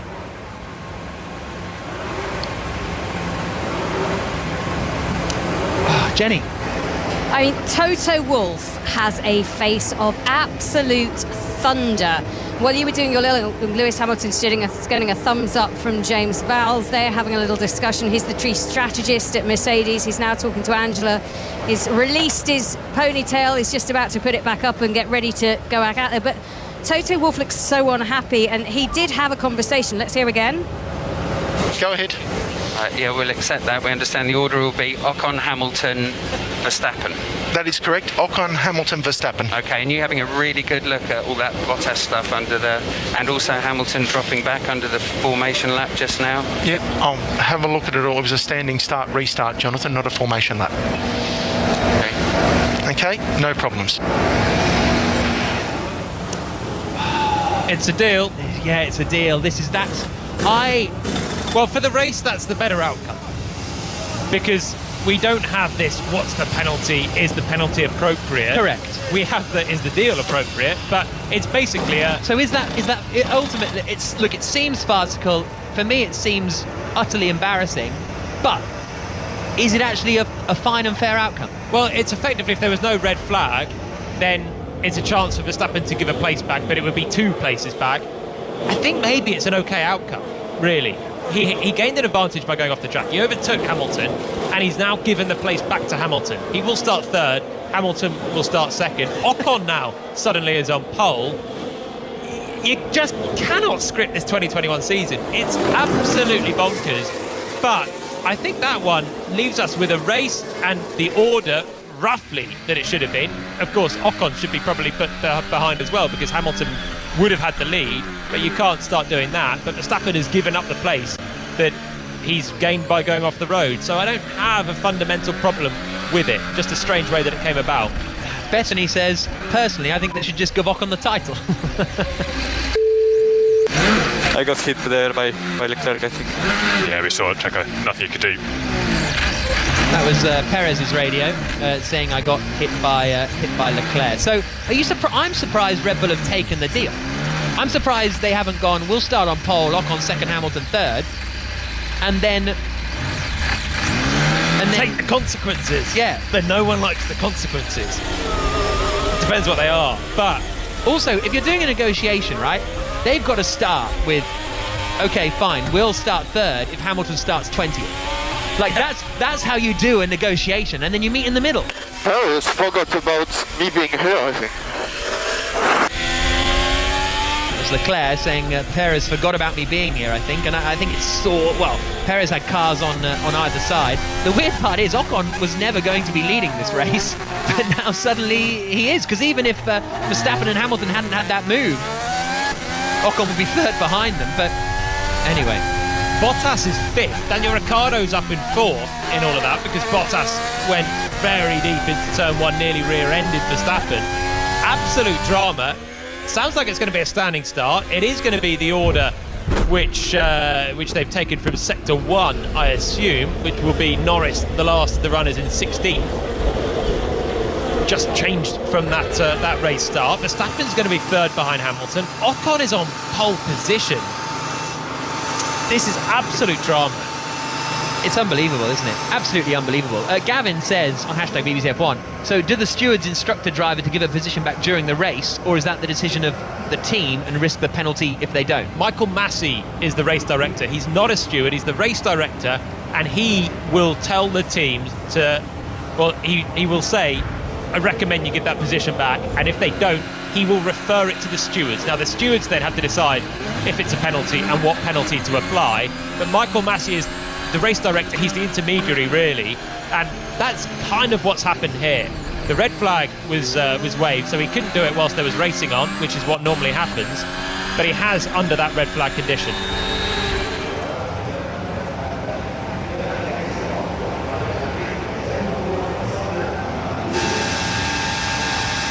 Certainly am, and we've been live for an hour and we've done 16 laps of racing, but nevertheless the race is about to restart in the penultimate race of the season, one where Verstappen could win the title if he wins the race and Hamilton is 6th or lower, and anything could happen today because we've had a whole, I don't even know what the word is, Jolien, a whole raft of strange things happening. Honestly, we are broadcasters, but it's almost indescribable what's been going on. The long and short of it is, Esteban Ocon is going to start this restart from pole position, with Lewis Hamilton second on the grid and Max Verstappen in third on the grid, because Max Verstappen, who was in the lead when the red flag was flown, has basically been adjudged to have overtaken Hamilton illegally at the second start, and as a result, Michael Massey, the race director, has said, look, if you start third on the grid behind Hamilton, then we won't give you a penalty. It's sort of all equal again, and we'll just go racing once more for another 34 laps. And that's the situation we're in now. The order, well, I'll give you the order in a bit because I'm still not 100% sure on it once Verstappen has shuffled around. But that is going to be the case for the next 34 laps, which will be about 45, 50 minutes of racing approximately. So, we'll be with you till for another hour or so, I would anticipate, and then we'll be going to 6:06. Stephen Nolan later on this evening as well. But Verstappen then taking that deal, which was an interesting choice. But now we're in for a Grand Prix with Ocon on pole, Hamilton second, Verstappen third, and would Red Bull happy to take that because Verstappen will be on the clean side of the grid, perhaps, or have the left and the right seemed pretty even now? Seemed even. Verstappen's had 2 starts and they've both been poor. So he's in third. He's got another chance to try and pass Hamilton for second place, but his starts haven't been good today. So he could drop further back. Daniel Ricciardo is fourth, and then it's once again Hamilton's teammate Valtteri Bottas that will start directly behind him in fifth, and Bottas nearly nerfed into the back of Verstappen at the last race start. They've taken the deal, I think, because they were afraid of what the penalty would have been, and I don't think it would have been just a normal 5 seconds if Verstappen had stayed on pole, but you never know. It's a tricky one. That would be the normal penalty, but in this special circumstance of the race leaders and Verstappen risking a crash and coming onto the track dangerously, who knows what the penalty could have been.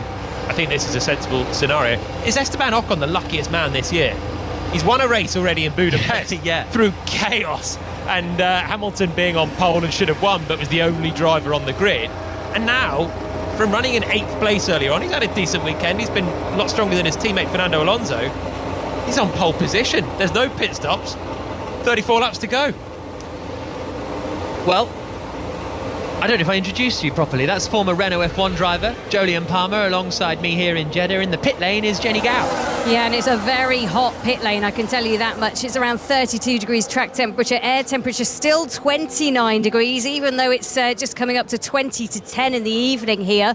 There are 4 drivers out of this race at the moment. Perez, Mazepin and Russell having a crash just now, which has caught out this red flag. A red flag a lap before that was Mick Schumacher crashing out as well. High attrition at this brand new circuit, but we've just had a sneaky peek of Max Verstappen's car, and it looks, Jack, like he's put on a set of the medium tyres. 3 different tyres you can choose, your hards, your mediums and your softs. So it looks like he's going to restart the restart with a medium tyre. Okay, so medium tyre for Max Verstappen. That may not last as well during the race, but it'll give him more purchase off the line. They restart the race from a standing start, so like a normal race start basically, and Max Verstappen is going out on the medium tyres. Quite a spread through the field. Ocon behind, but now ahead as Verstappen waits for Hamilton to come through, is on the hard tyres. Hamilton comes past Verstappen now, and he's also on the hard tyres. So the front 2, Ocon and Hamilton, are on the hards. Verstappen is on the mediums, and Daniel Ricciardo in 4th is on the mediums, and I think Valtteri Bottas in 5th is also on the mediums. So it's just the top 2 on hards, and that will cost them a bit of grip off the line. Goodness me. Right, so the what were you going to say? All this drama just came from Mick Schumacher in last place. Having a spin. That's what's caused all this drama, but we're in for our 3rd race start of the day, and we're only 16 laps in. And we've got Esteban Ocon in the Alpine on pole. So Esteban Ocon will be on pole position. 2nd place will be Lewis Hamilton. Here's Hamilton's radio. How long is the race? We've got. Why don't we put? What's the reason we didn't put on the new medium? Yeah, we've got 35 laps remaining, Lewis, and this is the correct tyre. So that's Pete Bonington, Lewis Hamilton's engineer, saying that this is the correct tyre to be on. Verstappen may have gone on the mediums, but we are very happy that we are on the hard tyre. The rest of the order is Ricciardo will be 4th on the grid, 5th will be Bottas, 6th will be Pierre Gasly, Leclerc, Giovinazzi, Sainz and Vettel will be the top 10, Raikkonen, Tsunoda, Alonso, Stroll and Latifi the top 15, and then Lando Norris in 16th position. Out of the race, Perez, Mazepin, Russell and Schumacher. Jenny Gow. Yeah, worth just noting, Fernando Alonso's chosen to do something totally different. He is now on a used soft tyre. He'll start P13, but he obviously feels quite racy and just wants to clear a couple of the cars in front of him, so doing something very different. Very Fernando Alonso, really. Going aggressive. Did the same for the Silverstone sprint race, which is going to be slightly shorter than this was, but not by a huge amount. Well, in terms of race time anyway, not in terms of lifetime, because it feels like most of my lifetime will be this Grand Prix. Lap 16 of 50. A big lock-up from Esteban Ocon as he tries to put some temperature into the brakes. It was Hamilton. Was it Hamilton? It was Hamilton with the right front lock-up. Hard tyres, and they're not warming up very well. This circuit's not good for tyre warm-up anyway, because it's newly laid asphalt. That's going to help the medium runners behind, one of which is Max Verstappen, playing a little bit of mind games with Hamilton as well, coming alongside him into turn 13. You're not allowed to overtake on this lap, but Verstappen letting Hamilton know he's there, as if he wouldn't know anyway. But here we go. They went almost side by side at turn 3 as well, and that has been noted. Clean start this time? It's hard to imagine it, isn't it? Well, the first start was clean and fine, to be fair. It was only the Perez getting spun by Leclerc that caused the red flag. And Ocon now being on pole means that Verstappen won't have a clear run to sweep around the outside of Hamilton and try and do the same thing. He's going to have Ocon there. It's a short run down to the first corner, 240 metres. It's really short. There shouldn't be a lot of area for gain or loss, but Verstappen's made 2 poor starts. Hamilton's made 2 good starts. Can he jump into the lead here? And what will Esteban Ocon do from pole? So, Ocon about to pull up on pole position, Jenny.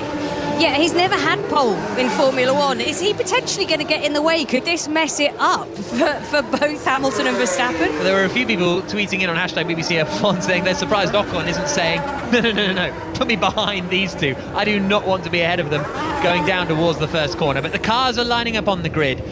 9:45 now here in Jeddah. Regret not having more of a lion this morning now, but it is Ocon who's going to be on pole position in the Alpine. Hamilton will start second. Verstappen in the Red Bull will start third on the grid. And the anticipation and the nerves are building once more. It's really, really intense, the atmosphere here, after all of the incidents we've had so far today. And now the race is going to get going again on lap 17 of 50. Here we go again, race about to get underway in Saudi Arabia. Ocon pole, Hamilton second, Verstappen third. The race gets underway and Hamilton gets away well. Verstappen doesn't get away well, but he sends it to the inside of Hamilton. Oh, they almost collide. Verstappen takes the lead legally. Ocon cuts the corner. Hamilton is down into third place. Max Verstappen goes side by side with the Alpine driver, and on this occasion, Verstappen sent it, Verstappen made it stick, and Verstappen fully legitimately has taken the lead of the Saudi Arabian Grand Prix. Was there a touch? Because Hamilton was squeezed between Ocon on the outside and Verstappen went for it on the inside. With his medium tyres, he had more grip off the line, and that one was legitimate. He got the car stopped and took the place. Ocon cut the corner, but ended up losing the place to Verstappen on the run down to turn 4 anyway, and Hamilton is the big loser then, down to third. Ocon leads. Verstappen leads, Ocon is second, Hamilton down to third place. How quickly can he clear the Frenchman in the Alpine? Don't forget that Verstappen is on a medium tyre, so he'll struggle to nurse that to the end of the Grand Prix, and Hamilton will try and chase the Dutchman, but the Dutchman is already starting to get away because Hamilton already has to try and clear Esteban Ocon in the Alpine in second place. Third at the moment as they all come through is Daniel Ricciardo in the McLaren, who nearly got up alongside Hamilton. Fourth is Ricciardo in the McLaren, and then they come down towards the final corner, the left-hander at turn 27, and Hamilton is so late on the brakes, turns it into the left, gets on the power and tries to get Esteban Ocon this time around, and he's really close to the back of him. He's right in the slipstream of the Frenchman. Hamilton tucked up behind, Ocon looking in his mirrors, Hamilton to the inside, and he's up into second place, onto the brakes into turn 1, Hamilton into second. Now the chase begins. Verstappen in the lead on the medium tyre, Hamilton second on the hard tyre. Lap 18 of 50 here in Jeddah. Here we go then. It's going to be a bit of a long run because the medium tyres have worked for Verstappen so far. He got the run into turn 1. He took the lead. Hamilton left the door a bit open there for Verstappen, and Max took it. Hamilton he did. Touch. Hamilton hit Ocon quite hard, right front into the barge board of Esteban Ocon. I think he's got away with it, and I mean, looking at how he managed to clear Ocon that lap, he's clearly got some pace still in the car. But Hamilton left the inside open because I think he was so busy trying to get down the inside himself of Esteban Ocon, and Verstappen threw his car there. He's not afraid of a crash, and he just went for it. It's really difficult to race with someone who doesn't mind crashing. It's really difficult to do that, and Verstappen just took the inside, took the lead. The medium tyres absolutely helped, but will they now last the distance? That was fantastic from Verstappen. It was great, but he's driving with the knowledge that if they turn in, then it's not the end of the world, you know. So it was good stuff from Verstappen. He and Daniel Ricciardo in fourth place got decent starts, and then Max just sent it down the inside.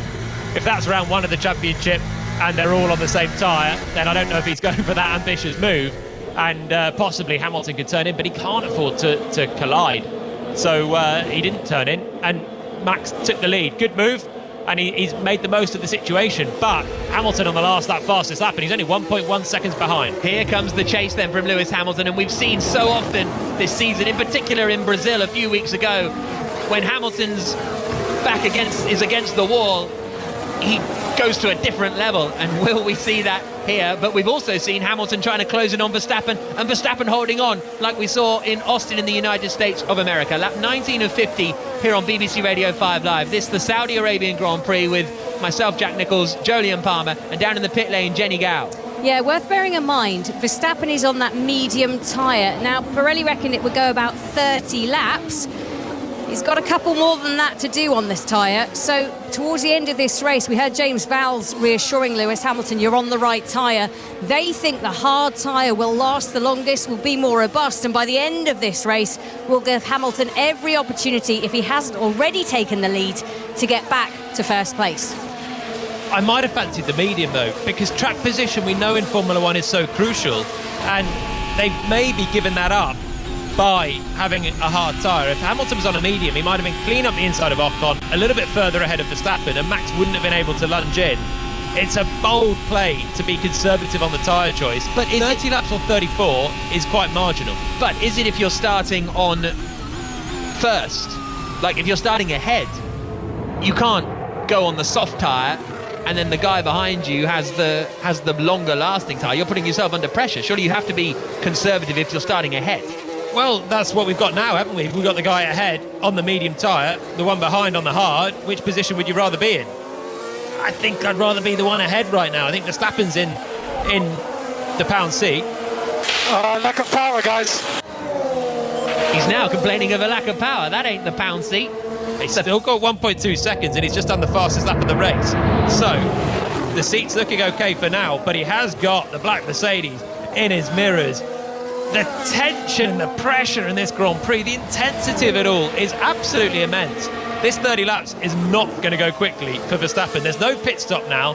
Can his tyres last to the end of the race? They probably should be able to, particularly if there's a safety car. Okay, battery is just topping up at this stage, Max.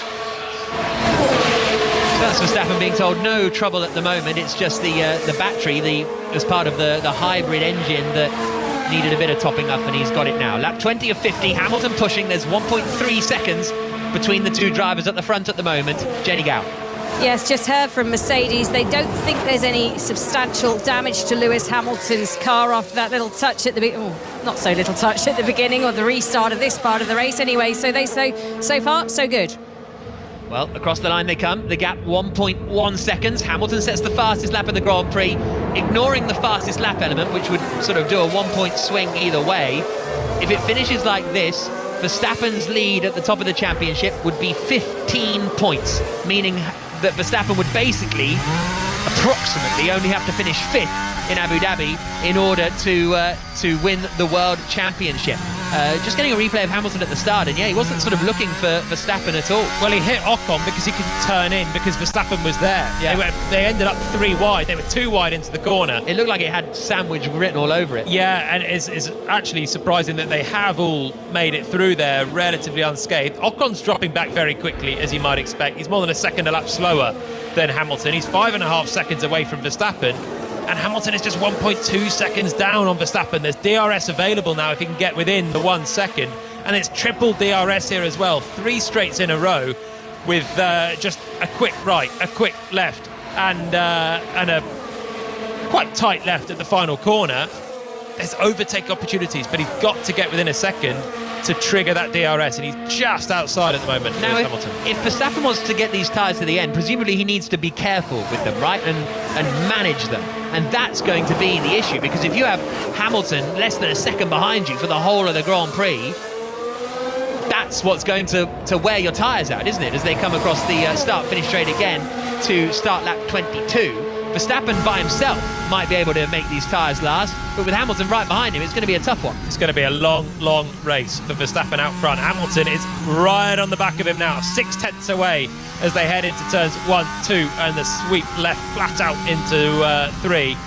Now into the fast S-bends 4, all the way through to turn 12. Little twitch of oversteer for Hamilton.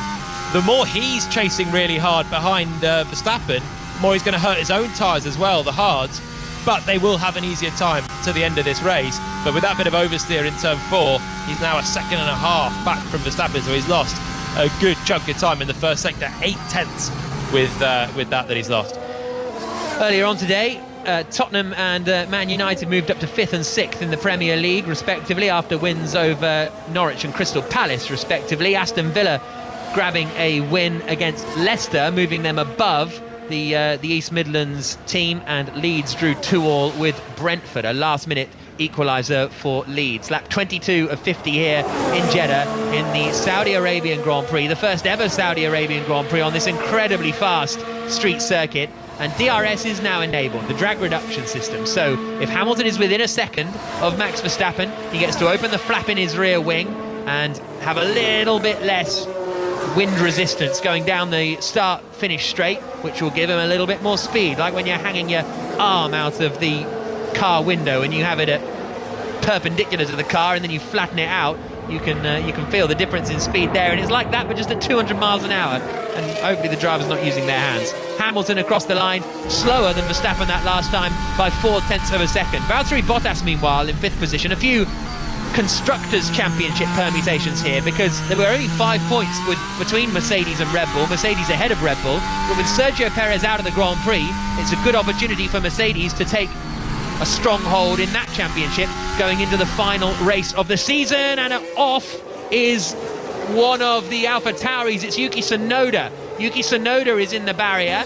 It looks as though he's going to be able to get going again. His front wing is off. He might be collecting his front wing, but I don't think it'll be enough. Maybe a virtual safety car, but hopefully not a red flag. He's just driven over the front wing. Now he can't really turn because the front left tyre is in the air.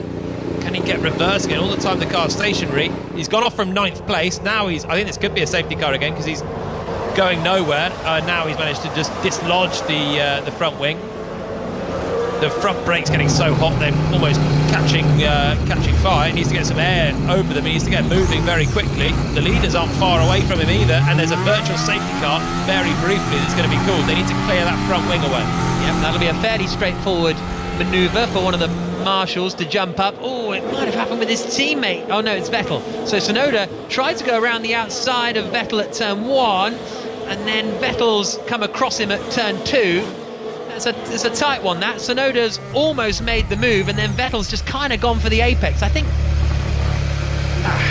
racing incident, I think it's a tough one, that, for Tsunoda. He's kind of legitimately got around the outside. Yeah, Vettel's got to give him some space there. Vettel's turned into the apex, and Tsunoda's tried to make a move. Even if it needs to be completed at turn 2, he needs to have the space to complete it there, and Vettel's just chopped right across him. I don't think that was great from Seb. Meanwhile, Leclerc and Sainz have been wheel to wheel in the two Ferraris. They're fighting over what is now 9th and 10th places.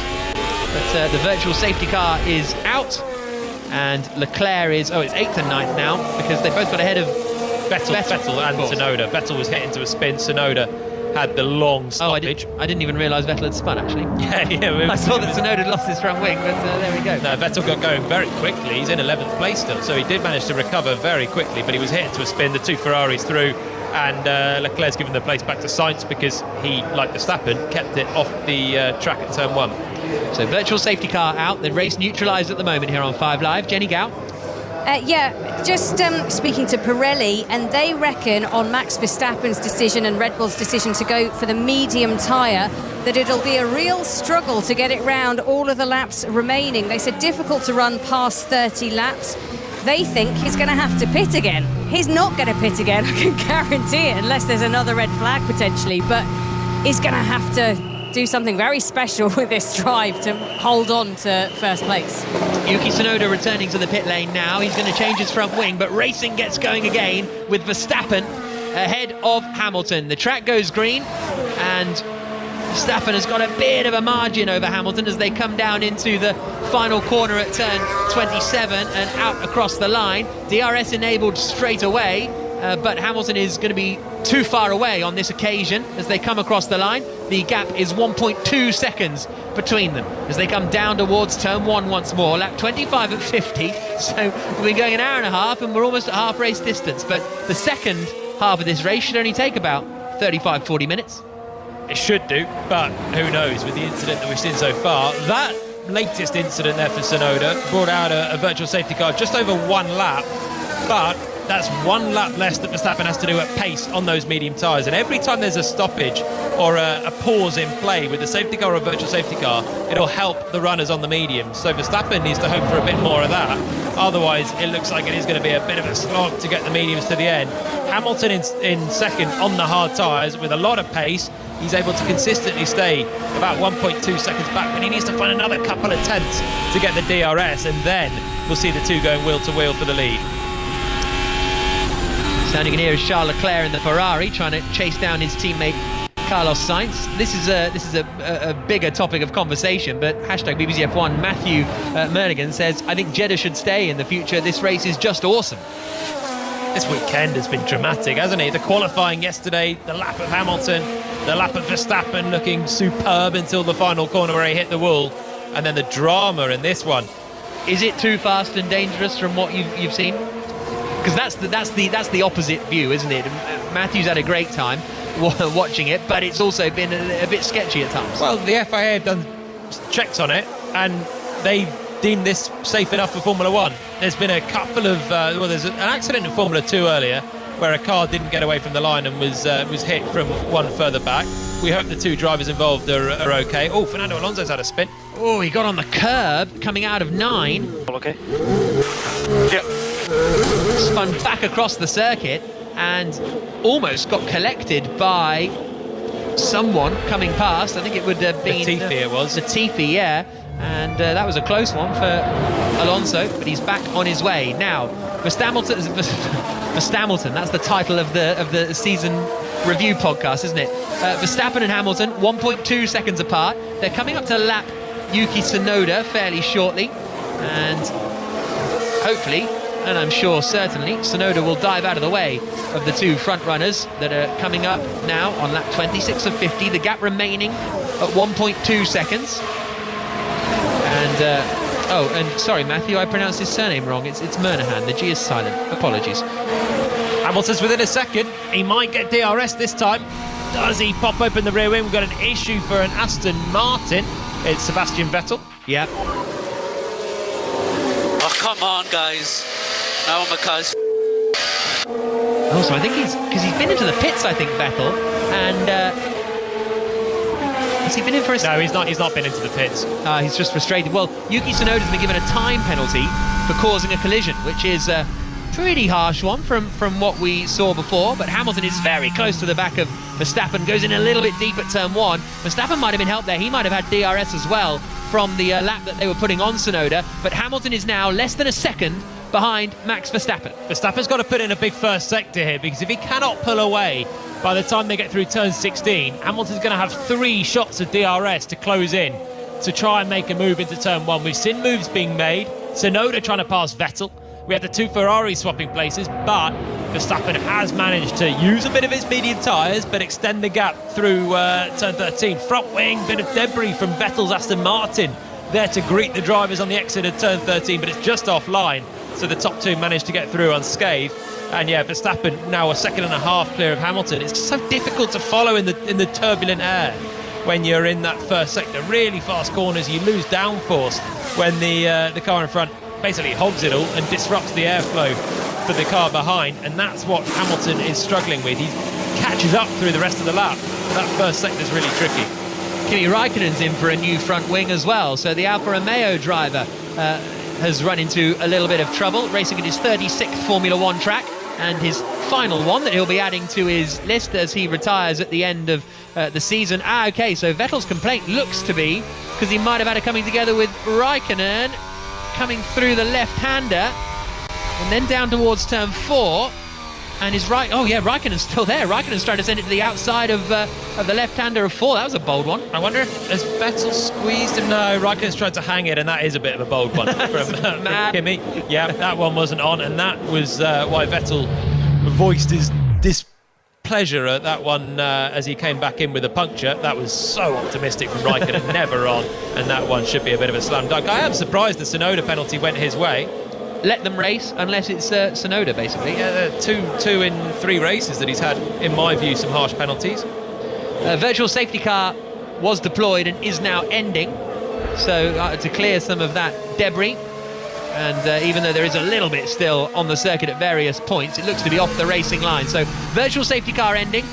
Hamilton gets on the power, coming through the left-hander of turn 13, and as Jolyon said a little earlier on, all these little stoppages, all these little virtual safety cars just help Max Verstappen, who's in the lead of the race, over a second clear of Hamilton at the moment as the race continues for the World Championship title. If Verstappen wins the Grand Prix, he will be 14, 15 points ahead of Hamilton, depending on where the fastest lap goes, and that will put him in a really strong position to win the title in Abu Dhabi in 1 week's time. But if Hamilton gets ahead of Verstappen, they will be basically tied on points going into the final Grand Prix in Abu Dhabi in 1 week's time. Lap 28 of 50, and that'll be a race that you can hear here on 5 Live if it is going to go right down to the wire. But if whatever happens, you can listen to every session of Formula One this year, next year, and on the BBC Sport website as well. Lap 29 of 50.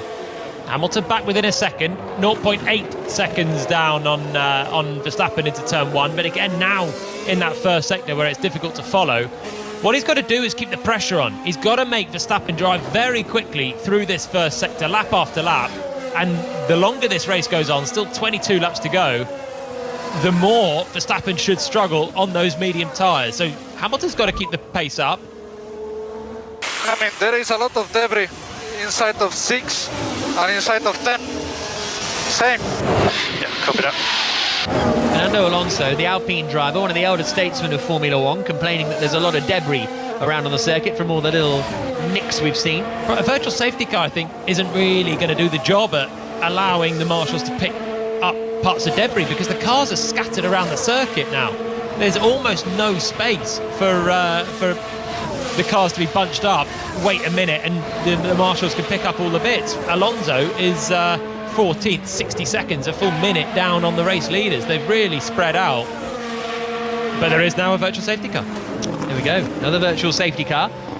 Sam says, does Max have to pit again? He started on the mediums, put on the hards during the first red flag, but he didn't complete a lap on the hards before the second red flag. Now, he doesn't have to pit again. It's a very legitimate question, because he's run the hard tyres for half a lap in the race, which sort of technically isn't allowed, but actually, with the way that the race has worked out, is absolutely fine. Well, there was a defining part of the race as well, wasn't it? Part of the race has been run with Verstappen on the hard tyres. He's also now on the mediums. That's using both compounds. He's fine to go to the end, and there's not a chance he's going to pit if he could possibly avoid it from the lead with Lewis Hamilton right behind him. So a bit more debris cleared by the marshals. And here's Alonso again. Again, we need a safety car. I don't know if Michael is hitting or not, but the circuit is in the worst condition of the weekend, mate. I mean, we put the red flags, 100 red flags, and now we are racing at 300 kph with the circuit like this. Yeah, copy that. I'm sure he's listening.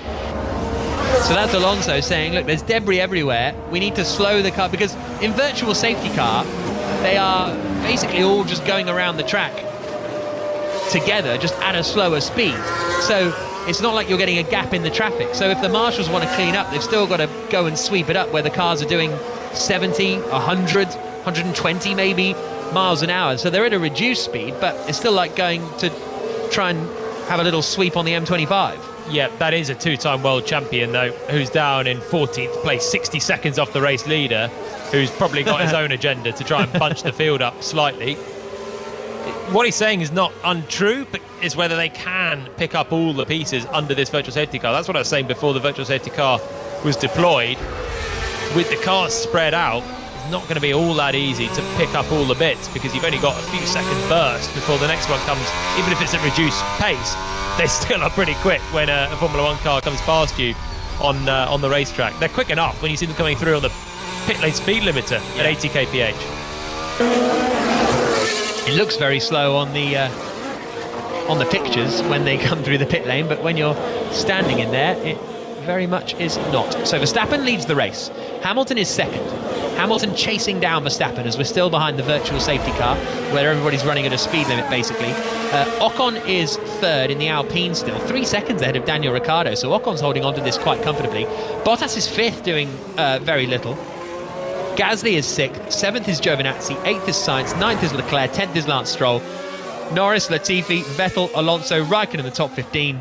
Yuki Tsunoda, the last of the runners, in 16th position. More than a lap now we've been running behind this latest virtual safety car. If Pirelli thought the mediums could do 30 laps for a 34-lap mini Grand Prix after the red flag, they've now had 1 lap, now 2.5 laps going. The laps are getting down to about 30 laps at full tilt at the moment, so it's all helping Verstappen, even if he still has Lewis Hamilton right there and very quick behind him. It's just not working the tyres when they're at reduced pace, and it's helping them get to the end of the Grand Prix. Very long virtual safety car. Virtual safety car was introduced after the death of Jules Bianchi in 2014. to sort of neutralise the race so that marshals could do some work on track and without having to deploy a full safety car. And it's usually for basically a quick clear-up, not this kind of extended length of virtual safety car. So obviously not 100% sure what the marshals are doing out there. That sounded more critical than it was meant to be. I meant it genuinely in that in terms of we're not 100% sure where the marshals are cleaning up the debris, how much debris there is to clean up. But this is quite a long virtual safety car period, which, as you say, is only good for Verstappen. If it would go to full safety car, Hamilton has a free pit stop behind him. Yeah. So he can put on fresh tyres, and Verstappen can't. Because if Verstappen pits, Hamilton stays out, takes the lead of the race on tyres that will go to the end. So a full safety car right now helps Hamilton out quite nicely, but it's not been deployed. Still under virtual safety car for another lap. It is a long one. It's just for debris out on track, but at various different points. And race director Michael Masi presumably working out all the points and waiting to get going until they're all cleared up. And it's virtual safety car until then. Stu says, got Doctor Who on the telly and hashtag BBC F1 on the laptop. Still not sure which is the most confusing. This one's fairly clear-cut now, I think. Yeah? It's a race to the end. It's a no pit stop Formula 1 race, really. You don't know what episode of Doctor Who he's watching, though. Could be like a straightforward, statue one, Blink was it called, or it could be a real complicated space-time continuum one. I'm sure Lewis Hamilton wishes he could jump in the TARDIS and get back to the start of this race. Very good. Pole position, down Very to second. Good. Hamilton right behind Verstappen, weaving all over the back of him as they are waiting for the virtual safety car to end. It says now clear track, so I think the virtual safety car will be ending pretty soon. Verstappen is also tucked right up behind an Alfa Romeo, and that's making his life a little bit difficult. It's Kimi Raikkonen because he can't overtake the Alfa Romeo behind the virtual safety car, and Hamilton is tucked right up behind the back of the Red Bull, still under virtual safety car conditions. Here's Verstappen's radio. Why is Kimi not speeding up? And that's Verstappen asking why is the Alfa Romeo in front going so slowly. It's a really weird system, the virtual safety car. It's really difficult to explain. I don't really know if it was difficult as a driver to understand, but you basically have like a lap time to do for the whole lap. So you can go quicker at some points, slower at some points. So you can kind of gain and lose behind it. And sometimes Hamilton's right behind Verstappen. Sometimes he's a long way further back, considering where they are on the circuit. Is it difficult as a driver to do? It's just a natural ebb and flow. There's basically a delta, a lap time that you've got to stick to. It's a percentage of a fast lap time, so it should be equal across the whole lap. And you've got to stick to that. If you go quicker than the lap time, you get a ferocious beeping in your ears telling you to slow down. But at some point you slow down to speed up and give yourself a bit of leeway to get some temperature to the tyres, and that's why on occasion it looks like Hamilton's really close to Verstappen, or Raikkonen dropping back into Verstappen, and sometimes it looks closer again. You get a warning when the virtual safety car is ending, and then you want to be plus 0.01 or as close as you can to that lap time delta that is on your dash to make sure you're not losing time. Verstappen is in a bit of a tricky position behind Raikkonen because he needs Raikkonen to have a good restart. It's restarting now. Chris says Weeping Angels was the Doctor Who episode I was thinking of. Thank you very much, Chris. Right, virtual safety car ending, as Jolyon Palmer says. Racing gets back underway, and it's worked out reasonably well for Max Verstappen, who's got a solid enough advantage over Lewis Hamilton. It's lap 33 of 50. This is the Saudi Arabian Grand Prix here on BBC Radio 5 Live. Jolyon Palmer, the former Renault F1 driver, alongside me, Jack Nicholls, and Hamilton is a little too far back to attack Verstappen at the moment for the lead of the Grand Prix, which he really needs to take if he wants to have a real shot at it going down to the wire in Abu Dhabi. Down in the pit lane here in Jeddah, Jenny Gow.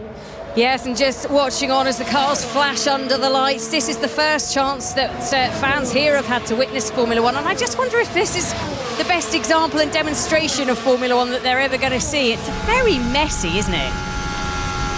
Hashtag BBC F1 is just full of people saying this is the best race ever and people saying this is the worst race ever. This is the best track ever, this is the worst track ever. Where I know we live in polarised times at the moment, but I can see both sides. Come on, guys.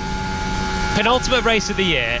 You've got the guy that needs to win in second Palmer's in a faster car, hunting down the race leader that, if he wins, puts one hand on the championship trophy around a very fast first ever trip to a street circuit under lights. The cars look spectacular. This is Formula One.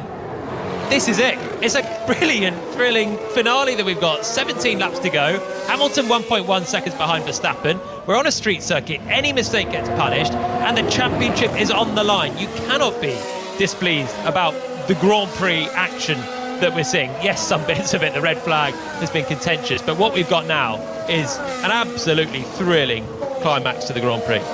Michelle says there's actually a brilliant snooker match now on BBC Two as well. Slightly different pace, but it's all kicking off everywhere at the moment. Lap 34 of 50. Verstappen leading 1.5 seconds ahead of Lewis Hamilton in second place. I'll read you the rest of the order, but it almost doesn't matter. Ricciardo is fourth, Bottas is fifth, Gasly 6th, Giovinazzi 7th, Sainz 8th, Leclerc 9th, Stroll 10th, Norris, Latifi, Vettel, Alonso, Raikkonen and Tsunoda, the 16 drivers. Apparently I was right. It was Blink, the one I was thinking of with the statues. But thank you, Chris, anyway. Lap 34 of 50. That was regarding Doctor Who, but no more Doctor Who chat now. Lap 34 of 50. Verstappen leading 1.4 seconds ahead of Hamilton. In every lap that we were behind the virtual safety car, it's a little bit better for Verstappen's tyres. Now, I keep saying, if Verstappen wins this race, he's kind of got one hand on the championship trophy. Why is that? Because he's going to have a 15-point lead in the championship, approximately, depending on the fastest lap point, which has just gone the way of Lewis Hamilton by a matter of 8 hundredths on the last lap. 1.1 seconds still the gap. But 15 points with one race to go is a pretty comfortable cushion, given all things in this tight season. It means that Hamilton has to win in Abu Dhabi, and Verstappen can just finish 5th and be champion. The Red Bull car is, if not the fastest, the second fastest, and he doesn't even need to beat his teammate. He can just beat the midfielders, of which he's 20 seconds clear of Esteban Ocon, who we started behind in this one. So if Verstappen wins this, he just needs his car to hold out in Abu Dhabi, and he should be there. We've got more debris on the track. Verstappen sweeping through the meander at turn 14, avoiding it. It's just like a front wing end plate from a Williams possibly out there, or is it still from Sebastian Vettel's Aston Martin? It's offline, so far nothing to do about it. 1.1 seconds the difference as they flash through a quick left-hander at turn 22, where Mick Schumacher crashed and sparked this race into life. Hamilton is on his way to setting the fastest lap of the Grand Prix, but he's pretty neck and neck with Verstappen at the moment. Might squeeze into the DRS zone. No, not quite. I think he's just over a second behind. But this has been one of the closest occasions that Hamilton has been to the back of Verstappen. They come across the line. There goes Verstappen. There goes Hamilton right behind him. And Hamilton does set the fastest lap of the race. And at the line, the gap was just 0.7 of a second. The pressure starting to come now from Hamilton. 15 laps to go in the Saudi Arabian Grand Prix here on BBC Radio 5 Live. Virtual safety car's out. Virtual safety car's out again. Just as Hamilton closes in every time, the virtual safety car comes out for just a little bit more debris. It's not his day with fate at the moment. He was 0.3 quicker than Verstappen on the last lap, got himself to 0.7 away, and every time there's a safety car, it helps the lead driver, a virtual safety car, because it just eases the strain on Verstappen's medium tyres that were marginal to get to the end of the race. It's a bit frustrating at this point. They're so close, but we keep getting this race punctuated. Virtual safety car ending, and Hamilton is very close to the back of Max Verstappen. Racing gets back underway any moment now, and this virtual safety car has worked out quite well for Hamilton, but no, Verstappen just gets on the power a little earlier, coming through the left-hand kink at turns 16 and 17, but Hamilton might be close enough to get a bit of DRS this time around, coming through the left-hander of 22. Right together, and Hamilton is very close. This could be his best opportunity of the race so far, and he has got DRS. His best opportunity, obviously, other than the time he took the lead and they went side by side into turn 1 about an hour ago. DRS, triple DRS, and he's right with Verstappen into the final corner. He's going to get another hit of DRS on the exit. We're going to get a move for the lead, or at least an attempt here. This is a big chance for Hamilton to take the lead of the Saudi Arabian Grand Prix. Verstappen covers the inside. Hamilton is closing, goes to the outside, late on the brakes into turn 1. Verstappen keeps his car there and forces him off the circuit, and he gets all out of shape, and Hamilton drops behind, and it's a very, very similar scenario to Brazil a few weeks ago. Verstappen holds the lead, Hamilton second, but Verstappen just won't let himself be overtaken. Hamilton's got to get himself to the inside if he possibly can. I don't know if there was a tiny space he could have risked it there. Was the gap there at all? Because I just cannot see that he's going to drive around the outside of Verstappen. He was ahead into the corner, but not by as much as Brazil. And Verstappen's just risking a crash on every single occasion. He flew his car in there. Just driving him off the road. Crazy, man. I think this is not good racing from Verstappen. He's just driving Hamilton, and I'm not coming at this from a British bias point of view. It just feels like every time he just drives his rival off the road. Well, you can't race with someone that's just prepared to crash on every occasion. That's why Hamilton's got to get to the inside. There was no space to go on the outside because, a bit like Brazil, Max chucked the car in so deep, was way out of control, big oversteer and slid straight on. He's right by him again, though. Lap 37 of 50, and he might even be close enough this time. So let's give the position back to Hamilton. Obviously, do that strategically. Oh, they crashed! Hamilton's gone into the back of Verstappen! Verstappen was told to give the place back, so they backed off, and Hamilton has gone into the back of the Red Bull driver. The two collide again in a very bizarre circumstance. Lap 38 of 50. Hamilton now definitely has front wing damage. Verstappen leads the race. Red Bull decided to give the place back to Hamilton. They backed off. Hamilton didn't want to overtake Verstappen at this point, and he's tucked right up behind him. And then Verstappen, they're all kind of just going slower and slower, and then Verstappen stands on the brakes. Never seen anything like that in the history of Formula One. Oh, they wanted the DRS out of the final corner. Hamilton didn't want to pass Verstappen. Verstappen wanted to give the place. Just brake testing me. It's on. I've just hit him, man. My wing's broken. No, it's okay. It looks okay. He's been told to give you the position. He just brake tested me, though. I didn't know what's going on. Toto Wolff ripped his headset off his head, shouted, threw his headset down, and the incident between Hamilton and Verstappen is under investigation. And Wolff smashed his headset down on the ground. Unbelievable. There's proper damage to the front wing end plate of Hamilton after the collision. I'm surprised there's not more. It was a proper whack into the back of Verstappen. It's under investigation. Was there a brake test from Verstappen? It was just a bizarre situation. They were 4.5 seconds slower through that final sector than they had done. Yeah, it's just dangerous driving, dude. So basically, Red Bull decided Verstappen should give the position back to Hamilton. Verstappen wanted to do it before the final corner so that he could then overtake Hamilton again down into turn one, I think was the theory. But Hamilton didn't want to overtake Verstappen because then he would get overtaken into turn one, so they both just started going slower and slower. It's like that. Did you ever as a kid try and do the slow bicycle race? Yeah, who could do the slowest race without falling off? That was basically what we were seeing in cars that can do 200 miles an hour. It was absolutely ludicrous. Hamilton has just done the fastest middle sector of the race, so the front wing damage looks okay. And basically, I don't see now why they can't just give the position back like they intended to before, if that was the intention, which it clearly was. We heard the instruction. Well, that's the thing, because presumably now that incident under investigation at the start, at turn one, you would suggest if Red Bull were wanting to give the place back, then they think that they would get a 5-second time penalty for it. So that still may happen, but basically. Verstappen's 2 seconds ahead now that he's changed his mind and he doesn't want to get the place back after the contact. That investigation, that incident is under investigation. Was it a brake test, or was it just Max trying to go slower and slower and basically force Hamilton to take the place, or was it a tap of the brakes to stop him when he was right behind? It's under investigation. The stewards are having they're having a long day. They're having a really long day today. Tough one for them. Michael Massey's taken a few parts of it as well. But 1.7 seconds is still the gap. We're seeing a similar thing at the moment with Bottas and Ricciardo, both of them not wanting to be overtaken into the final corner so that they can get the DRS. Bottas has it this time on the McLaren of the Australian for 4th position. Bottas to the outside in the other Mercedes, and he gets up now into 4th place. Verstappen's lead is 2.3 seconds over Hamilton.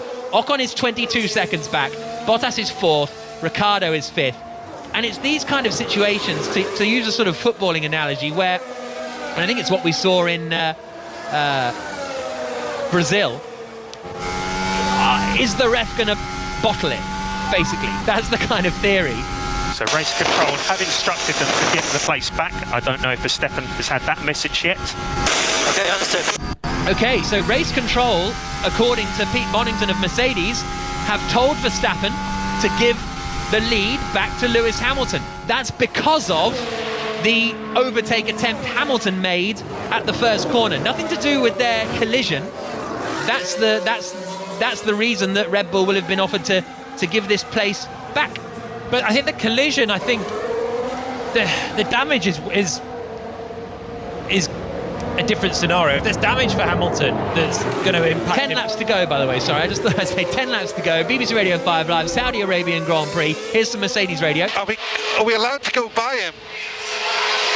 Yes, you are allowed to go by him. Well, he needs to slow up and let us. We had no idea who's going to do that. Excuse me, Ron, I came over and told you, if you've got other channels going... No, you told me as it happened. I was telling the engineer at the time. Okay, well, Ron, I can only push as many buttons as I can. So that's Ron Meadows of Mercedes, who's furious, saying, if we're going to be let through, you've got to tell us we're going to be let through, otherwise we'll probably just drive into the back of the car that brakes on the straight. No, he could have gone through. I agree. So that's Ron Meadows now. And what I get from that is, the FIA now saying, well, he's tried to get the place back and you didn't take it. Is that what that's about? And now Verstappen's not giving the place back. Was the message to Hamilton there on delay? It's still 1.6 seconds. There's no sign now of Verstappen giving the place up.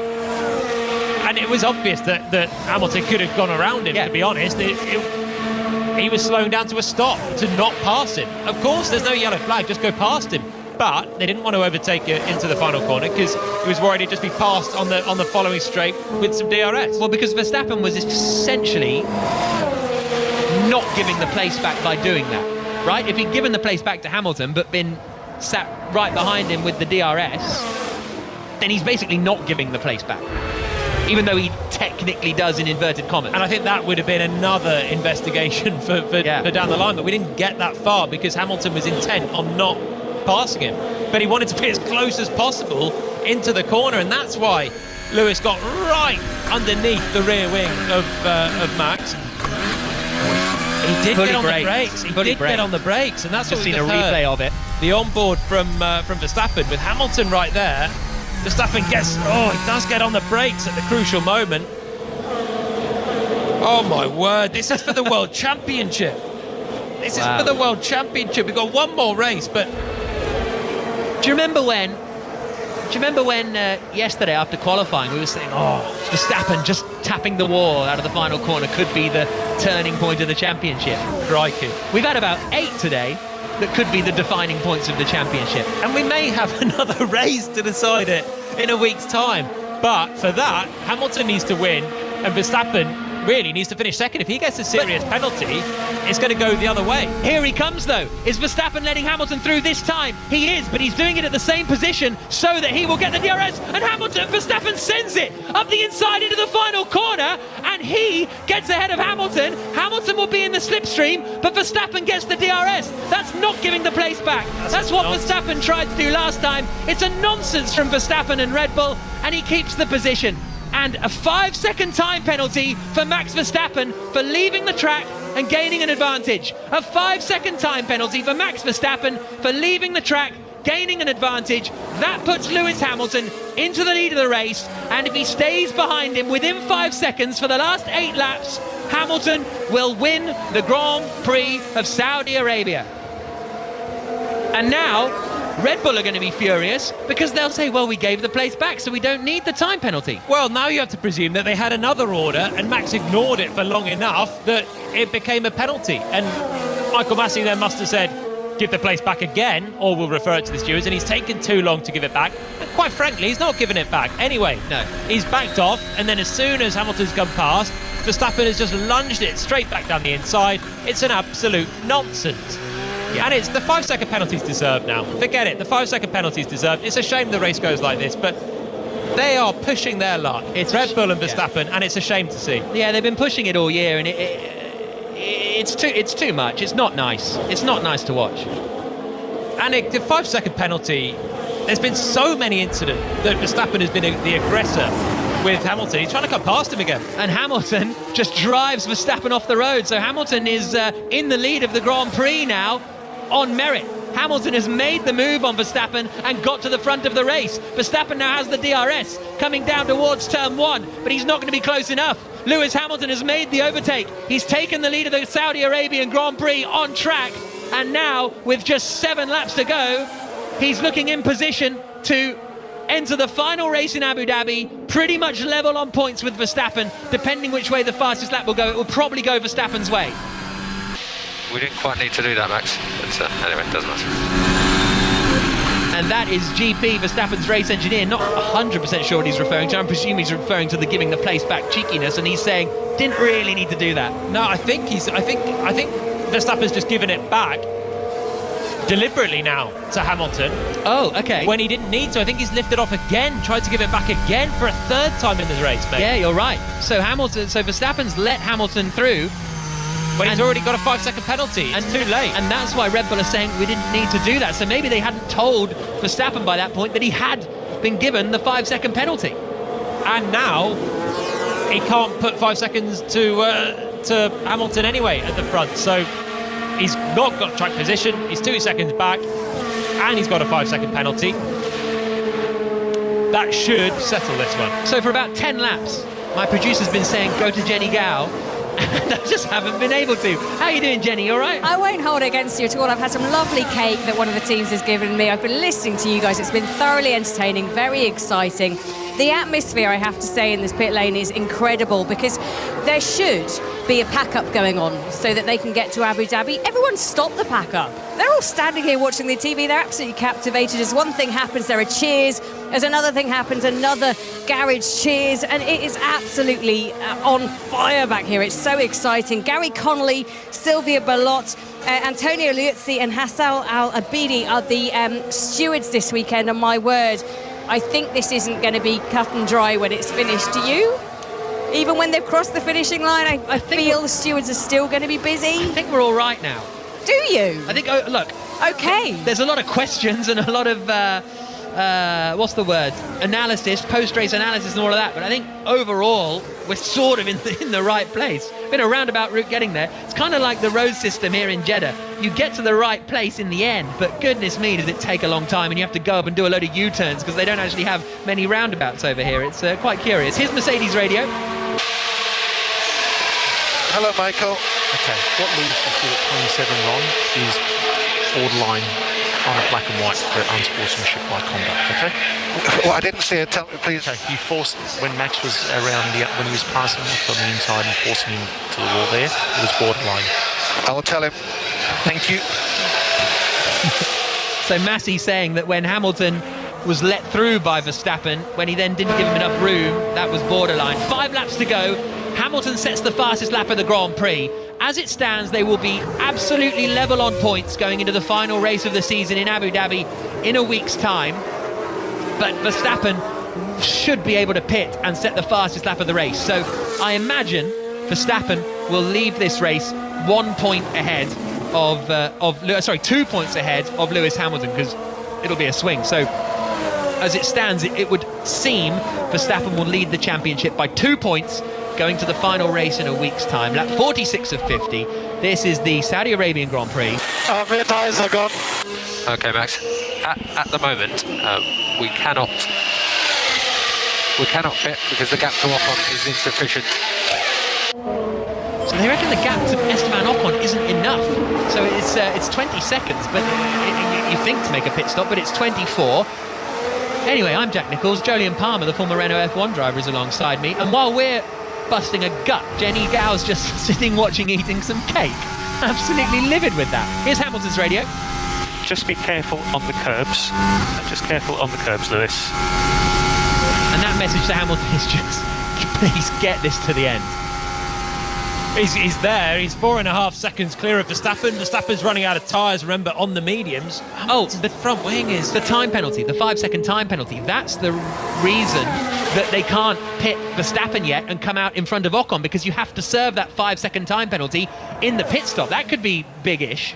In reality, whether Verstappen leaves here with a 1 or a 2-point advantage, it's still going to be winner takes all. Agreed. In Abu Dhabi, with Verstappen as the championship leader, which means we're going to see all of this as it stands again in Abu Dhabi. Gap 1.6. Attack. So that's Bottas saying attack. Sorry, that's Toto Wolff telling Bottas to attack. Because if Bottas gets ahead of Ocon and into third place, not only is it points for the constructors, but it also would block off Verstappen, taking that point for fastest lap. Hamilton's just lost a little bit more of his front wing that he damaged when he ran into the back of Max Verstappen, and he's setting another fastest lap of the race now, Hamilton. Absolutely pushing. And that'll be why his team are telling him to stay off the curbs. He's going for a fastest lap attempt for himself, and if he can get that, that's going to mean that it's going to be neck and neck going down to the wire. It still won't change the world because Verstappen has more race wins. But there's no Sergio Perez in this race to try and take the fastest lap point away from Hamilton, and he's gunning it. And if Verstappen doesn't have a free pit stop, no one else is going to go for it. 5 Live Breakfast, the new look 5 Live Breakfast, have been in touch and want to know how long you're going to need tomorrow morning to pick through all of this. Maybe the whole show, I'm afraid.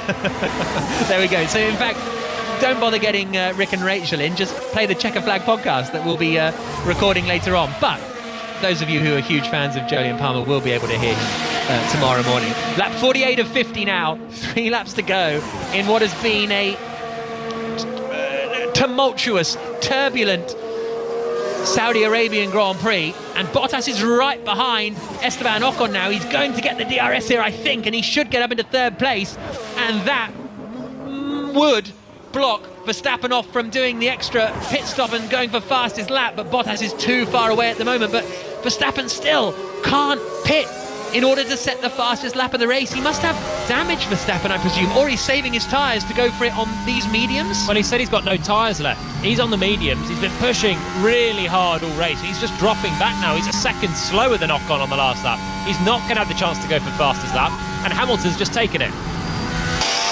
Back enough to get fastest lap. Negative. He is trying to bring his tyres home. He's in trouble. I know that if Verstappen leads by 2 points or 0 points, which are sort of the two options at the moment, it doesn't mean anything because it's still winner takes it all. It's quite cool if they arrive absolutely level on points into the final race of the season. And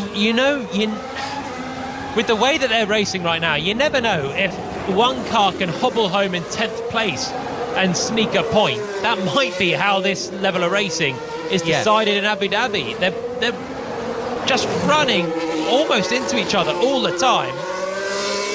Hamilton's had a tap on the front wing with Esteban Ocon as well, as Verstappen sent it down the inside on that second restart. The first restart they almost collided. I mean, how it's not ended up in more tears than there's been through this 49 laps so far is absolutely remarkable. The twists and turns of this Grand Prix, it's been an absolute epic. More twists and turns than the track itself, hey? 27, and that's a lot. Yeah, 27 corners on this circuit, the most of Formula One tracks. 606 will be coming up later on at 8 o'clock, so about 25 minutes we'll be going over to 606, and so make sure you get in touch for that. The lines are open now to reflect on Leeds' 2-2 draw with Brentford. Man United beat Crystal Palace 1-0. Tottenham beat Norwich 3-0. Aston Villa 2-1 winners against Leicester, meaning Tottenham and Man U move up to 5th and 6th in the Premier League table respectively. But we're on the penultimate lap of the Grand Prix here in Saudi Arabia, in Jeddah, in what has been quite the evening. Also, we're talking about Bottas trying to get ahead of Esteban Ocon, which is true. But Bottas is clinging on, Ocon's clinging on for a podium here, which would be a great result for him in the Alpine team. What a drive he's put in. Bottas is going to have one more attempt into turn one, and at the moment Ocon is just hanging on. Bottas is within DRS range. This is a superb drive from Esteban Ocon, who kind of he massively lucked into that pole position. Was done at the start by the two championship rivals, hasn't been able to stick with them. but keeping ahead of Valtteri Bottas and taking a podium this weekend would be absolutely superb from him. Hamilton, though, is on the final lap of the race. He's 8.3 seconds ahead of Max Verstappen. Verstappen is not going to set the fastest lap of the Grand Prix. It's going to go to Hamilton. It's going to go down to the wire. They're going to be tied on points at the final race in Abu Dhabi next weekend. We will have the Checkered Flag podcast for you available later this evening. Once we've recorded it, it might be a bit of a sort of 4-hour epic, but we'll see how quickly we can get it done. Then we will have a preview show for you on Thursday evening, and then the race on 5 Live next Sunday afternoon, a week today, at 1 o'clock race start in the UK, and it will decide the 2021 World Championship, because what a season it has been. And just when you think there aren't going to be any more twists and turns, we've had more twists and turns in one Grand Prix than we've probably had in the whole season. And the rivalry between Hamilton and Verstappen, which until now had always been pretty respectful. There'd been some controversies, but the two of them together hadn't seemed to have too much needle. The needle had all been off track. The needle had all been in the steward's office. Today, the needle really became intense on the racetrack, but it's Lewis Hamilton who's going to come out on top. He drives towards the line. The checkered flag falls. Hamilton wins in Jeddah and is now level on points with Max Verstappen going to the final race of the season. It's a one-race shootout to win the 2021 Formula One World Championship after one of the most insane races in the history of Formula One. Hamilton wins, Verstappen second. Ocon is going to get done by Bottas. Is he here on the last lap? He goes to the inside. Valtteri Bottas, they're side by side coming towards the line. It's a drag race for third position. The checkered flag is waving and Bottas gets it. Bottas gets third by 1/10 of a second. Good news for Mercedes in terms of the team's championship. A shame for Esteban Ocon after a strong drive for Alpine, but impressive from Bottas, who went off at the first corner. That's why he was so far back down the order. Hamilton wins, Verstappen second. A little story of the race. We'll see how accurate this is. Hamilton started on pole, Bottas second, Verstappen third. That was the order. Then there was a red flag for Mick Schumacher. Well, there was a safety car for Mick Schumacher. So Hamilton and Bottas pitted, Verstappen didn't. Then it was a red flag for Mick Schumacher's crash, and that meant that Verstappen could change his tyres for free in the pit lane under the red flag, which meant Verstappen had the lead of the race, no problem. Then, at the restart, Hamilton...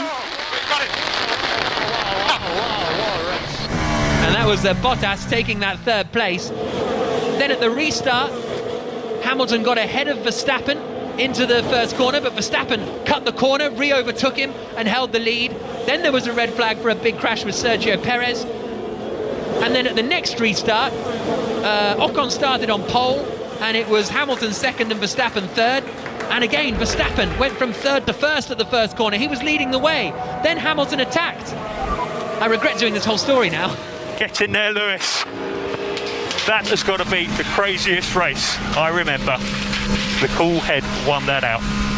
And the icing on the cake, Valtteri P3. Great job, guys. Great job. That's more like it. Come on. Let's keep pushing, man. Lewis, obviously, the cherry on top of that cake is after that for you. Well done, mate. Really quickly to finish the story of that restart, Verstappen took the lead, Hamilton attacked. Verstappen forced Hamilton off the circuit. Verstappen was told to give the place back. Hamilton didn't realise, drove into the back of him. Then Verstappen gave the place back again, but then just overtook Hamilton straight away. Then he finally gave the place back again and went on to win the Grand Prix. Well, you should do the breakfast show tomorrow morning. What was that? 3 minutes? Monologue? And then you can have that? I thought it was mostly accurate, though. I zoned out very quickly, I have to say. Here's Verstappen. Hard luck with that. I'm not sure I agree with all those decisions, but good effort. It is what it is, mate. I tried at least. It is indeed. Don't worry. Still in the lead of the championship. He is in the lead of the championship, Verstappen. Yeah, good effort, Max. I don't know why he did it. Why he ran up the back of you like that. Made no sense at all. It's tough. The collision between them is really, really tough. We'll get into this on the Checkered Flag podcast later. We'll hear from the top three in a moment as well, once they get out the cars. The Mercedes pit wall are all standing in the pit lane. Toto Wolff pumping his fists at Hamilton as he drives past. The collision is a weird one because Verstappen's trying to give the place back. Hamilton doesn't want to take the place back there. And then Verstappen seemingly put his foot on the brakes. Now, that incident, that collision, is going to be investigated after the race. And I don't think it's impossible that Verstappen gets in a bit of trouble for that incident. If it turns out he braked or brake-tested Hamilton, could be a bit of a tricky one. Hamilton pumps his fist, jumps off the top of the car. Jenny Gow, that was quite something. That was incredible, and Hamilton is absolutely pumped. He goes towards his Mercedes team. He shoves the guy who's trying to get the barrier out of the way because he just wants to celebrate. And you know what? That means the world to Mercedes. It means the world to Hamilton. Adversity, they don't care. They'll just come back harder. And it was, oh, the barrier's gone down. There are people falling over. It's back up again. Do not fear. But Hamilton is absolutely pumped. He bangs his chest. I've never seen Mercedes more animated about something in my life. And there's Max Verstappen just taking out his earplugs. Calm, collected. He might be angry inside. He's holding it together. The contrast is incredible. One thing I didn't say in my recap was the whole deal or no deal thing with race control calling up Red Bull saying, oh, how about you start third? And that was all a bit of a strange one as well. Verstappen, and when Verstappen went around the outside and cut the corner, if Verstappen had broken at the braking point, Bottas would have cleaned him out coming into turn one. That would have been another controversy. Oh. Well, I often quip that with the two championship leaders level on points going into the final race, what was the point in the rest of the season? Because you might as well just do a one-race shootout. But actually, what a joy and a pleasure this season has been. Was today a great race? Was it a bit of a nonsense? Was it a bit chaotic? Maybe it was all of the above. But it was certainly something. It was certainly something. Verstappen, though, is he in the same position in Abu Dhabi, where he leads the championship? If they collide and they're both out of the race, Verstappen wins the championship. Yep. Because Verstappen will have more race wins than Lewis Hamilton if neither of them score any points in Abu Dhabi, and that's how the countback works. It's kind of like, instead of goal difference, it's who's won the most races. Hamilton looks absolutely spent at the end of this. He's done his celebrating. He managed to celebrate with a lot of enthusiasm. Maybe it was the celebrations that had taken him over the edge, but he's now just crouched down in the back of the Parc Fermé area, and the cameraman's had a shot of him and he looks exhausted. In all of that, it was a really long Grand Prix at nearly 30 degrees temperature. These guys have worked so hard, but they've got to do it again next week. And as you say, the way that Verstappen's driving, he's happy to crash, and it's very difficult to race with someone who's happy to crash. It was a bit the case in Brazil, but it was absolutely the case here. And in both examples, Lewis Hamilton has found a way to win. The championship is neck and neck, but if they do crash in Abu Dhabi, and with the way that it went today, you can see it very easily happening. It's Max Verstappen's title still, because he leads the way. So Hamilton, as you say, sitting around the back of the podium at the moment with a cool towel on his forehead. I mean, I'm quite exhausted after that. Hamilton's 5 years older than me. Okay, maybe he's an elite athlete. Anyway, let's hear from the top three. We're starting with Max Verstappen. He is speaking to David Coulthard after that rather incredible Saudi Arabian Grand Prix. Max, well, I don't know where to start. That was an incredible Grand Prix. And in the end, second place. Give us your thoughts on this race. Yeah, it was quite eventful. A lot of things happened which I don't fully agree with, but it is what it is. I mean, at least I tried it on track, to give it all. But I'm not sure if the tires were lasting to the end. I think it was good for the beginning of that end of the stint, the last stint basically. But yeah, just lacking a bit of rubber, I think, towards the end. But nevertheless, I mean, still second.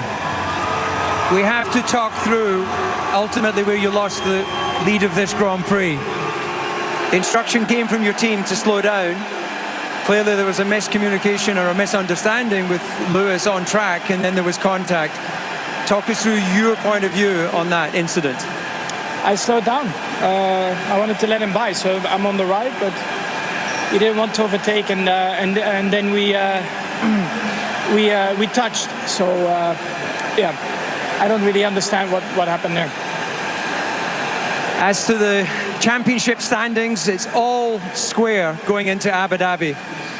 Yeah, I mean, it will be decided there. So hopefully, of course, we'll have a good weekend. But let's see. Okay, Max, this is going to run on. Congratulations to second place.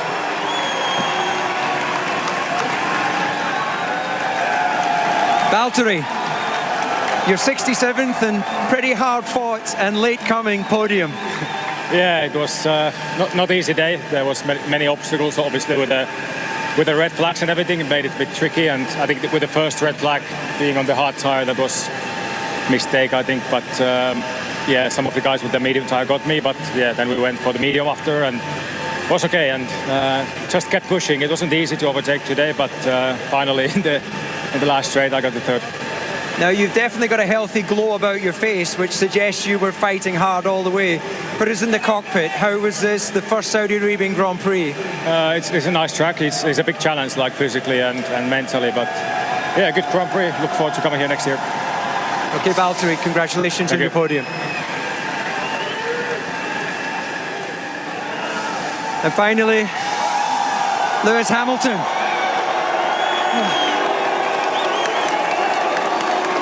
Lewis, your 103rd, and I think your hardest fought victory in Formula One. I mean, I don't know. I've been racing here a long time, but that was incredibly tough. And I tried to be as sensible and as tough as I could be out there, but also sensible. And with all my race experience over the years, just keeping the car on track and staying clean, it was difficult. But we persevered as a team.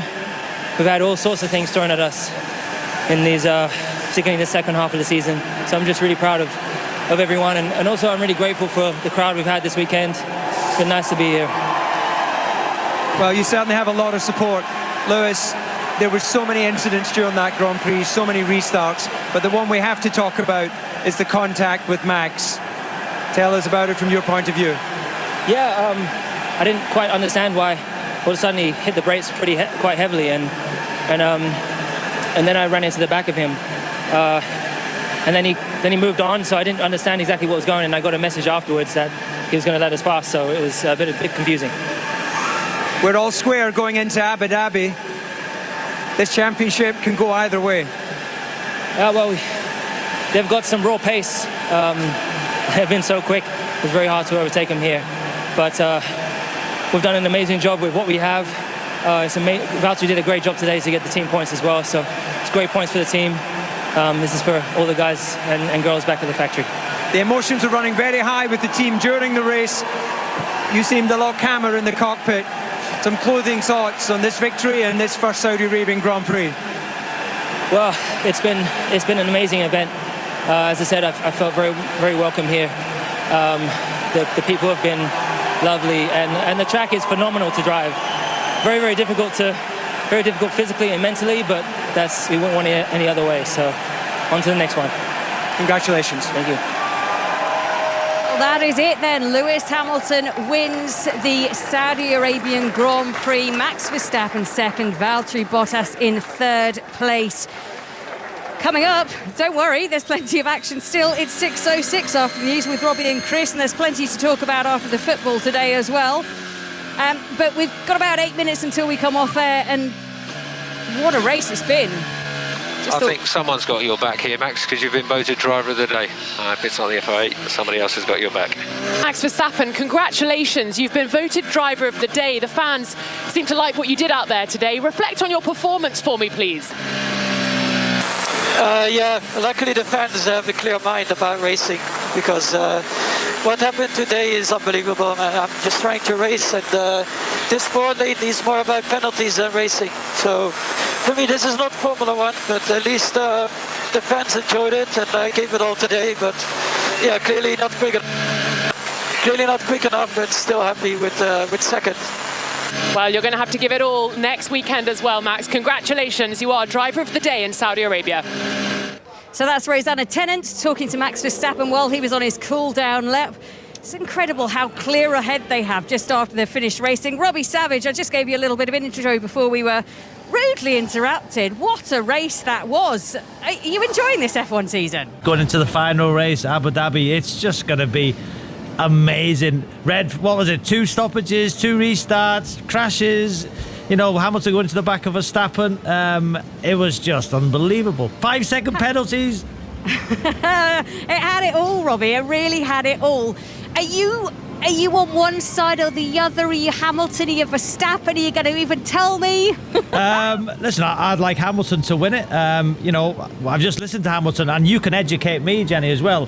You know, I didn't think Verstappen pressed the brakes. I just thought he'd shifted down the gears and was letting him pass, and Hamilton, with the communication was right. I didn't see, you know, him slam the brakes. I'm sure the data will show that. I don't know, but you educate me, Jenny. Well, we're going to have to wait to see the data. As soon as it happened, I went, he's brake checked him. Luckily, what I say immediately into the microphone doesn't go out on air, even though I've just spilled the beans with you. But I think it's just us chatting. Will the data show that if he did?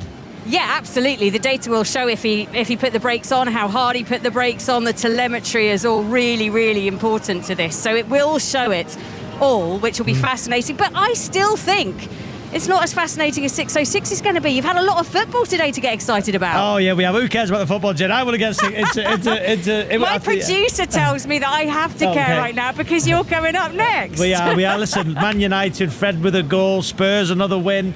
What else? Leeds 2-2, last minute equaliser once again. I've got to say though, Jenny, in the office at 5 Live, everybody was just glued to the TV. And when was the last time? Because F1 for me used to be a bit boring. Whoever went in the lead initially would win the race. Now, a bit like Rangers under Steven Gerrard, you know, when they were in the Premiership challenging Celtic. Now, F1's back for me. It is unbelievable. And these two, oh, wow, it's going to be... What time is the race next week? Oh, now you're 1 o'clock. 1 o'clock. 1 o'clock. Wow. Is it a night race? It's kind of a dusk race. Oh. It's into the evening. It'll look spectacular. Is it a fast track? It's quite a fast track. They've made some changes as well, so it's not like it's the same old Abu Dhabi, which can be a little bit predictable. They've made changes to try and make it better for overtaking. We thought it was going to be more of a Mercedes track, but we thought this one was going to be a Mercedes track. Who's your money on, Jenny? Jack? I don't get paid to put my money on anybody. Jack. I don't know. Who's your money on, Jack? Come on, Jack. I'm going Hamilton. Hamilton and Mercedes are always strong in Abu Dhabi, so that's where I'm going. Can anyone stop Hamilton and Mercedes at the moment? Because they are angry. They are desperate to win this championship, and the reaction to all of the events that have happened today, I think, just make them want it even more. I feel after that they're hungrier. It's gonna be amazing. It's gonna be amazing. Certainly, you know, I'll be watching. I'm sure they, you know, I think it's the top. Come out, Robbie. Come out to Abu Dhabi and help us. It's the top 8 trends in Britain at the minute. That race, which is quite remarkable. And oh wow, it's gonna be, you know. But even I was listening to the commentary all the way here on the car, talking about this.